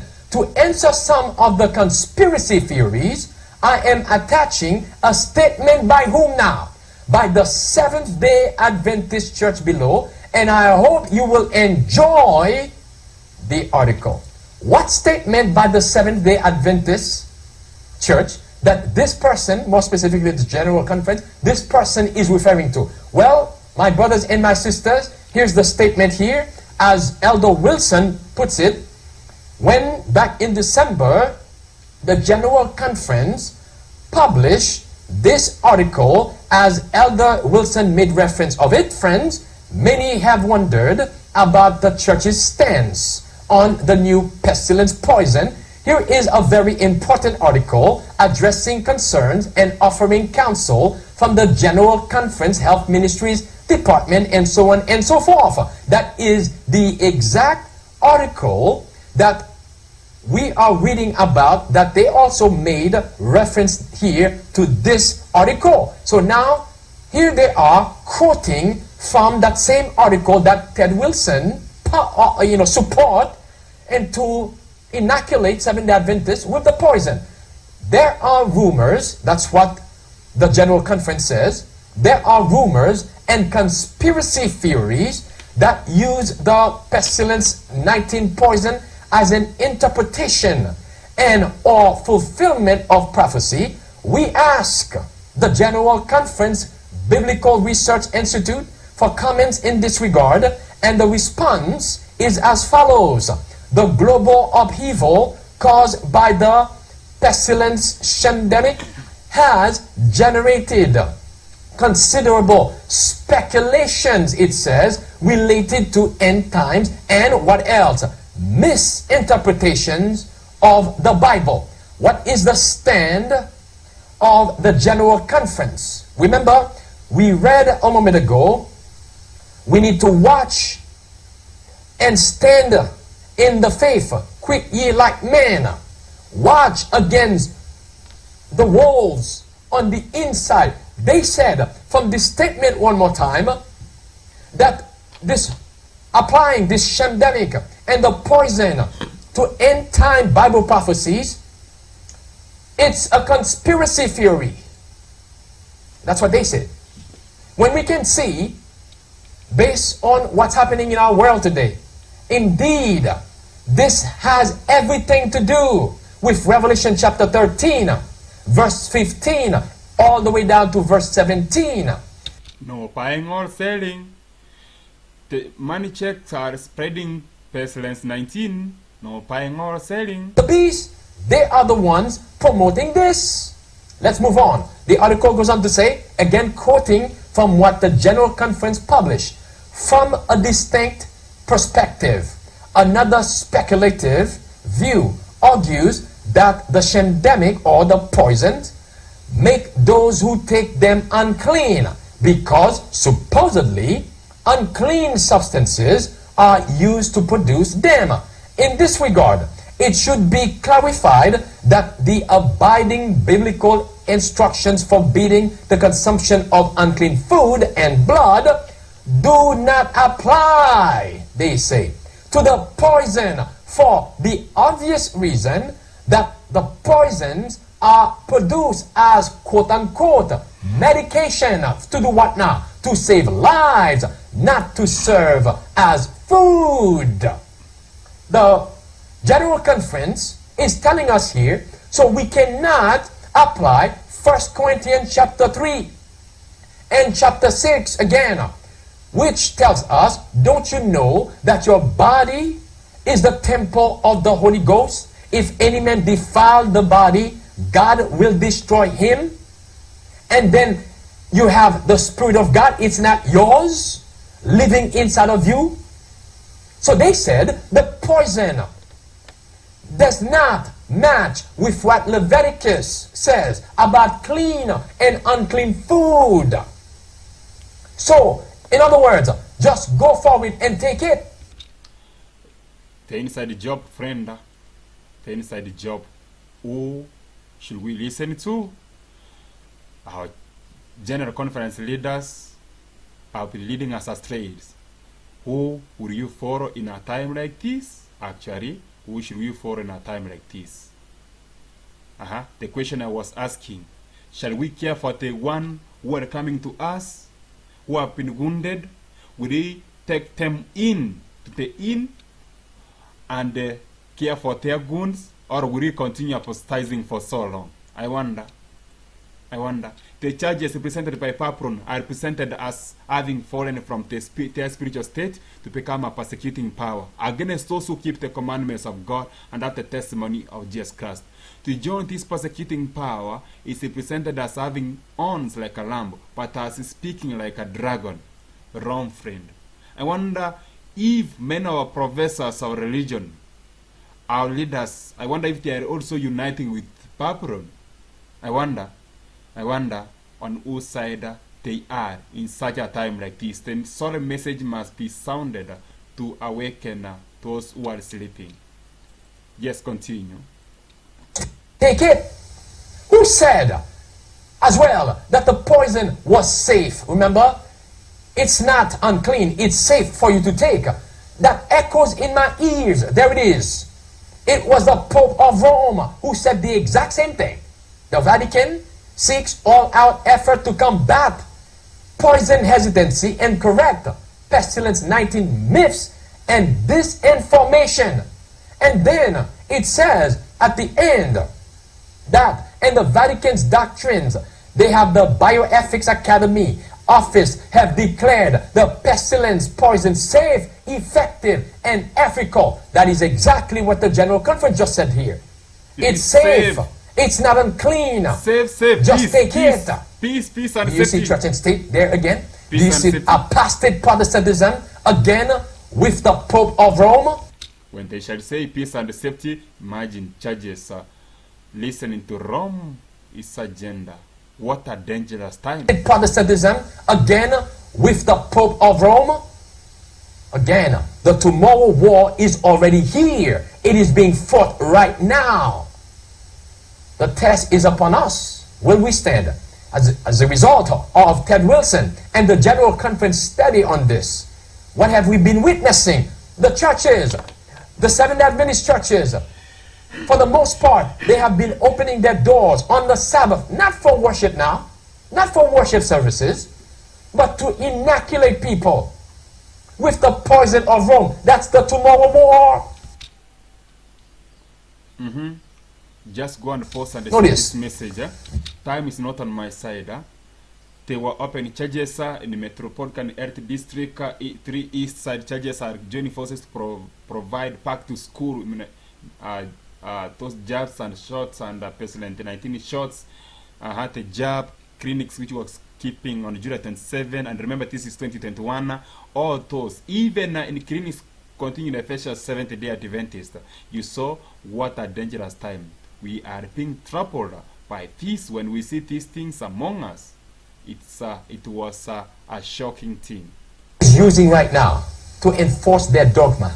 We're not finished yet. Sad reality. It's deep apostasy. The tomorrow war is being fought within us. Listen to the next one here. This is from the Hope Channel in Zambia. Television that quote unquote changes life or lives. It says, yesterday, Monday the 26th, July 2021, Southern Zambia Union Conference President, Seventh Adventist, Dr. Harrington, who also is SID Vice President, led pastors, led what now? Pastors, again, that's the conference president, led pastors and their spouses and children, including other church workers, in getting the what now? The poison from the criminal companies. Ooh, my brothers and my sisters. Poison. Just, this is the real terrorism. The real version, the real terrorism, friend. Version of terrorism, as you have seen. This is the real terror, which you have never seen it before. And it is showing us that it is the last days. If Goliath is on the side of those, remember the children of Israel? They were afraid of Goliath. Now Goliath is on their side. Then, where is David? Where is David? Should we have some Davids in these last days? My brothers and my sisters, you will rarely find any Davids within us. You will find it on the outside. Our people are sleeping. Here is a David on the outside. We read from News 3, July 27, 2021. Stop it! Tennessee pastor threatens to oust members wearing the muzzles. During service, Pastor Greg Waukee told the crowd, don't believe this quote-unquote Delta variant nonsense. Stop it. Stop it. If they go through round 2 and you start showing up all these poisons or all these muzzles and all this nonsense, I'll ask you to leave. I will ask you to leave. I'm not playing these Democrat games up in this church. If you want to social distance, go to First Baptist Church, but don't come to this one. Very faithful men were standing and giving the stamp warning. What is it? Just like that, Pastor, there must not be with any of us a betrayal of sacred trusts. Although Satan lifts up himself, although he numbers the world as his subjects and exalts himself above God, we must be faithful and loyal sons and daughters of God. Our eyes not blinded by the enemy, our hearts not corrupted by the delusive with deception that has covered the people. Let us raise high the what now again? The standard of victory, proclaiming in the strength of Jehovah, the commandments of God, and what else? And the faith of Jesus, while believing with all the heart that the Lord, our righteousness, will be our defense in that day. The Lord will establish a covenant in these last days. He will write his laws in our hearts. Be on the Lord's side, friend. The tomorrow war, the real tomorrow is war. Tomorrow war is against us. It's all against us. I wonder if people understand where we are in the prophetic history. It is the last days. It is the last days. So, God awaken you to comprehend these things. Of Revelation chapter, we are consecrated. Watch this. In Fraternity, the Pope says he will become the head of this fraternal society. There it is, my friends. And notice each segment has a particular number. This one is number 4. Red words. In this way, he became, that's Francis of Assisi. He became a father to all and inspired the vision of a fraternal society. As Francis of Assisi became the father, so now Pope Francis is telling us, as he's calling for a universal fraternity. And what the Pope is also promoting. And historically, what do Jesuits condemn and promote? Papists condemn and promote. They condemn Protestantism, liberties, privacy. They promote popery, church-state union, Sunday worship by law, persecution for God's commandment keeping people. And look at this, my friends. Fraternity. Of course it means human fraternity. That's it. We are brothers. We are all brothers. We are all sisters. All right, that's what it means. Now I want everyone to watch this. In fraternity, the Pope says he will become the head of this fraternal society. There it is, my friends. And notice each segment has a particular number. This one is number 4. He will become the head. Who is riding the beast? Rome, friend. Rome is riding the beast. Looking to the Pope for guidance. And what are we told in volume 7, page 182? Third sentence. On the one head, the papal power. One head. The people of the world will unite to oppose God and persecute God's commandment keeping people. Uniting with Rome, the agenda of Rome will be the bonding slime. That cement, red words, it's spiritualism, my friends. All right, next segment. Paragraphs 7 and paragraph 8. Right here, the Pope said, as he was writing the encyclical Fraternity, the world is fragmented. What does fragmented mean? Red words underlined. It means to be broken up into pieces. Blue words. The Pope then said, it is his desire in this time of Earth's history to bring about a rebirth of universal fraternity in other countries, other regions, my friends. The stone is about to descend. That is brought to view in Daniel chapter 2. Verse now he says, we should not allow, we cannot accept a digital world designed to exploit our weaknesses and bring out the worst in people. My friends, what does that mean? To silence those who oppose this papal agenda, universal fraternity. What has been the mission of Jesuits? There it is, friends. To denounce Protestantism, to promote popery, denounce Protestantism and promote popery. It's an agenda of Rome. Fraternity. He says individualism must be eradicated for the common good. Don't say you have the truth on others. Individualism. You want the common good. Papa's agenda of Rome. And then blue words and red words underlined from Great Controversy, page 201. It's the same Pope who said recently, religion should not be confined to personal conscience. Again, here's my point. The religion, the real war of Rome, it is non-report rights. Must have limits. Must have what? Limits, he says. Blue words. There it is, friends. Red words. It must have limits. It cannot be limitless. I want to ask you a question, friends. Where do we find those words? We find those words in the U.S., in America's Declaration of Independence. That we are endowed by our Creator with certain unalienable rights or inalienable rights.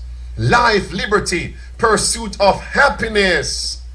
That means this encyclical from the Pope is a vicious attack against our liberties. It's war. It's real war. War before us. We have war. Out other people's faith. Is this not the papal diatribe? This is war, friend. It's war.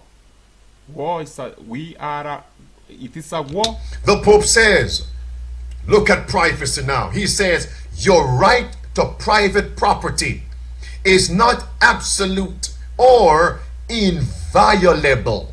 Jezebel wants not his land, his earth, his soil. Which means the Pope is telling us we must violate your right to private property to fulfill universal fraternity. We are being trampled, friend. We are being silenced.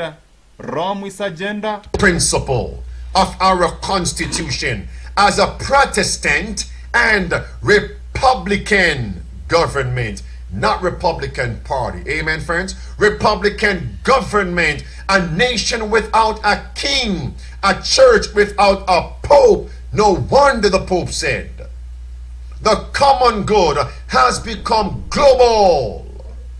And now he just signed. And so from that agenda, you see how our limits are being, we have a war over our limits, friend, in these last days. So we are being awakened, friend, that our liberty is at stake.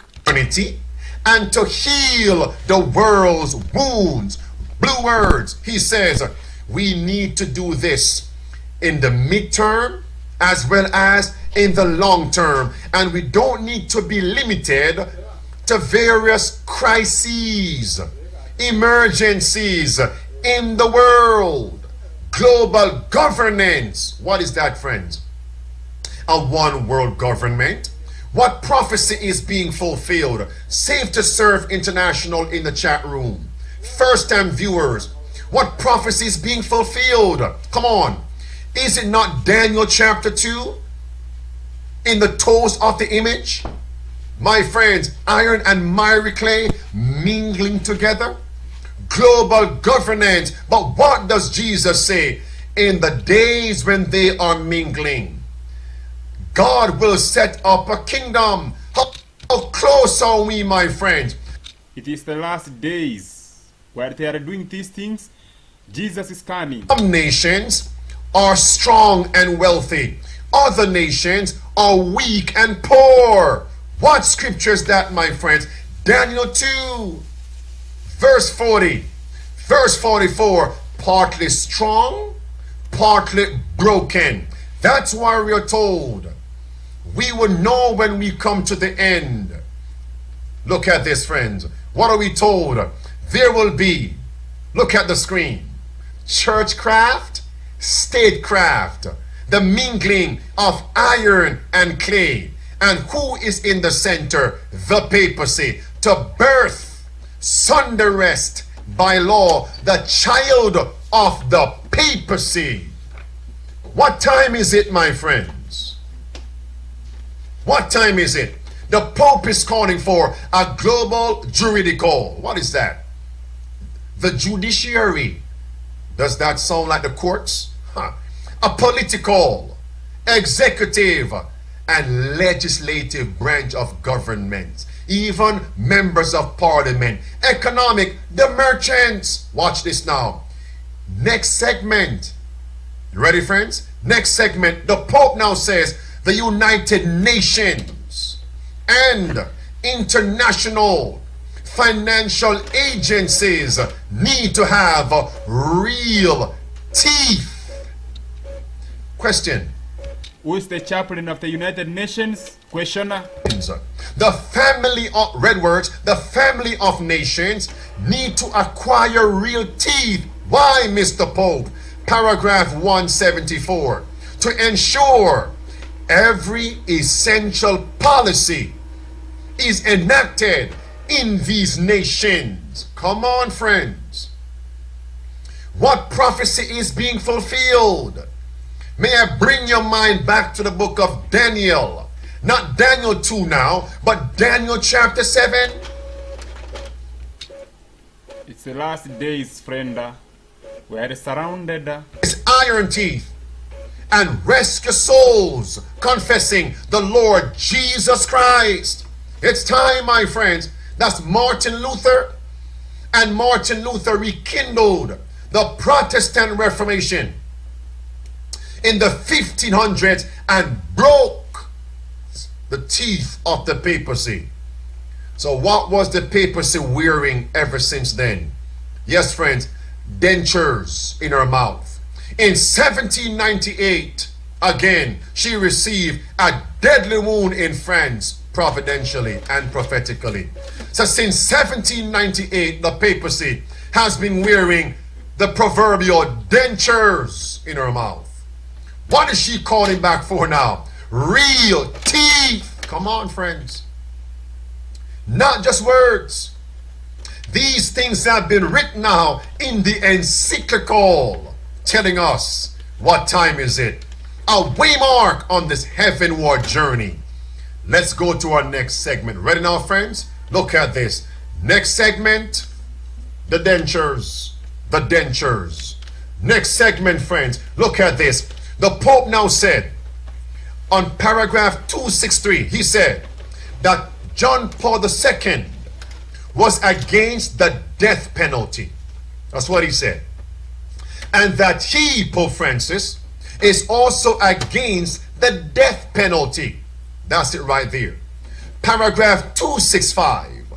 Pope Francis now referenced two men in past times who were also against the death penalty. Number one, the first one, Lactantus. What did you hear coming in America? The death penalty by Trump, Donald Trump. So who is Trump copying the name of death penalty, fighting? We are part of the Inquisitions, huh? For what? How the Roman Catholic Church murdered God's people and forced people to become converted to Roman Catholicism. In the past 2,000 years, she will not change, my friends. Will not change. So what says this article now? Roman Catholic teaching does and does not forbid the death penalty. The death penalty can be enacted, applied for what, friends? The common good. And what said Pope Francis? The common good has become global. And what they write in this encyclical? The common good has become global. Come on, friends. What time is it? It is the last days, friends. The common good in China, common good communism. It's about the gospel. Rome says. Own words. That's church dictating to the state. And the Pope now says the church will play her role as a mother. Look at the contradiction here. I thought Fraternity was all about brothers and sisters coming together. Oh yes, brothers and sisters, let's all unite. But the papacy views herself as the mother of this family. Does that make sense, my friends? It is the last days, as you have heard. The agenda of Rome. The morning cometh, and also the night. Yes, friends. Next segment. Paragraph 278. The Pope says, he says, wherever, watch carefully, in every council of nations, the Roman Catholic Church will be present to establish the rights and duties of humanity. What? Friends, think about that. Our rights and duties do not come from nations. No. Our rights and duties come from God and not man. So who are people looking to in a time like this? To men rather than looking to God. The peace is riding nations. With nations and church leaders, God's Sabbath was trampled lower and lower, and Sunday worship by law was exalted proportionately until God's commandment keeping people, Sabbath keepers, were persecuted. What time is it, my friends? What time is it? Next segment.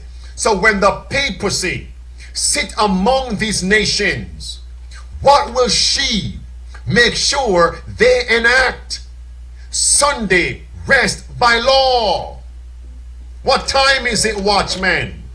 What time is it? Come on, friends. The time Come of on. the end. It's a waymark on this heavenward journey. Watchmen, what do you see? The morning cometh and also tonight. It's time to heal the world. There it is, my friends. Fraternity, the new encyclical, by which Pope Francis wants to heal the world. This is significant. What says Great Controversy? Page 589.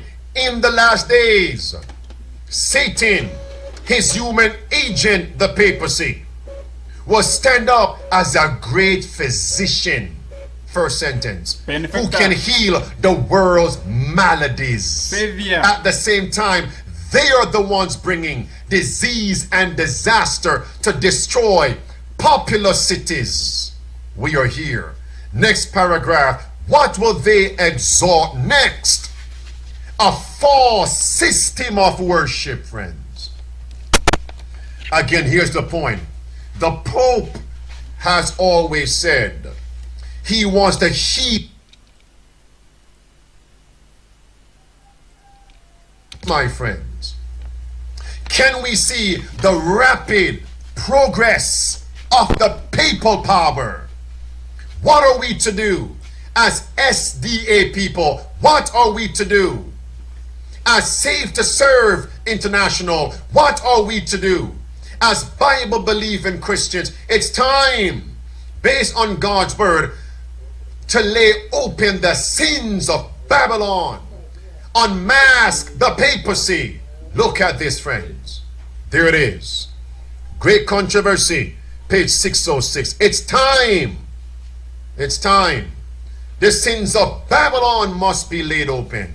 What sins? Spiritualism. What sins? Church and state union. What was Laudato Si all about? What is the most recent Fraternity all about? Church state union. And we are told, once we unmask her deceptions, last sentence, red words, souls from Babylon will leave. Run, run for your lives. Run, let people run from Papron. Because Papron... Digital platforms are being misused to subvert science and spread disinformation and hate to billions of people. This clear and present global threat demands clear and coordinated global action. Our policy brief on information integrity on digital platforms puts forward a framework for a concerned international response. We are being threatened with the chaplain of the United Nations, the papacy. Rome, friends, the doctrines which are making us, we are being troubled. Enoch the 70 from Adam was ever prophesying the coming of the Lord. We are prophesying the coming of the Lord. This great event has been revealed to him in vision, like to us, we have been given a vision. Abel, though dead, is ever speaking of the blood of Christ, which alone can make our offerings and gifts perfect. The Bible has accumulated and bound up together it is treasure for this last generation. All the great events and the solemn transactions of Old Testament history are being and are repeating themselves in the church in these last days, friend. It is the last days. Jesus Christ is coming, friend. Prophecies of old, the controversies of old are just repeating before our eyes. Just before our eyes, friend. Are you awakened? These last days, who is the head? Who is leading you in these last days? Who are you following, my friend? Who is guiding you? Closing scenes, the last plagues are coming. It is night. Jesus is coming, friend. Are you awakened? Do you see where we are? The Philistines are surrounding and pitching all around us. They are surrounding the strong man who is Samson. They are coming to finding him, to find Samson. That's why we have come. 3,000 baptized in quotes. They are coming to find who? They are coming to the rock to find Samson. I wonder, I thought the 3,000 were coming to be baptized and to follow Jesus Christ. They are following the Philistines. We are surrounded by a multitude. The tomorrow war, the Philistines, do you know that the Philistines are ruler over us? They are many. Rome, they are many. Papronish, they are many. You know that the broad way is so huge before us. The floods and God are troubling us. They came and upon Samson. But when Samson heard the voice, the great voices coming against him, what did Samson do? When he heard the great voice, verse 14, the Philistines shouted against him, and the Spirit of the Lord came mightily upon him. And the cords that were upon him, the cords, we need to awaken the people of God, so that the cords, they are bound, they are in slavery, they are in captivity, they may be set free, liberty, they may be loosed to get their liberty back, because by the word of God, if you know the truth will set you free. Who are you following? Get the pawn of an ass, get the pawn of the church, upon the foundation, the pawn of the church, and you will be free. Understand what was the foundations of our forefathers, which they set aside, so that they may be free indeed from all this deception. Many people are coming to Jerusalem to get bread. They are coming. Naomi and Ruth, they are coming to Jerusalem. Bethlehem is a place of bread. Would they find bread? I wonder if they will find bread in these last days. God calls upon us that we may find bread. Find bread. Abigail is coming from the drunken Nabal. They are running from the wine of Papron, from the wine of Nabal, and they are coming to find who? To find David, the true husband, in these last days. On whose side will you be? Make haste and come, friend, rescue the perishing. Father in heaven, you have spoken to us. Save us and prepare us for the kingdom of heaven. In Jesus' name we pray and believe. Amen. Evangelist King Osiemo, kindly share this message and more abroad. In Jesus' name. Amen.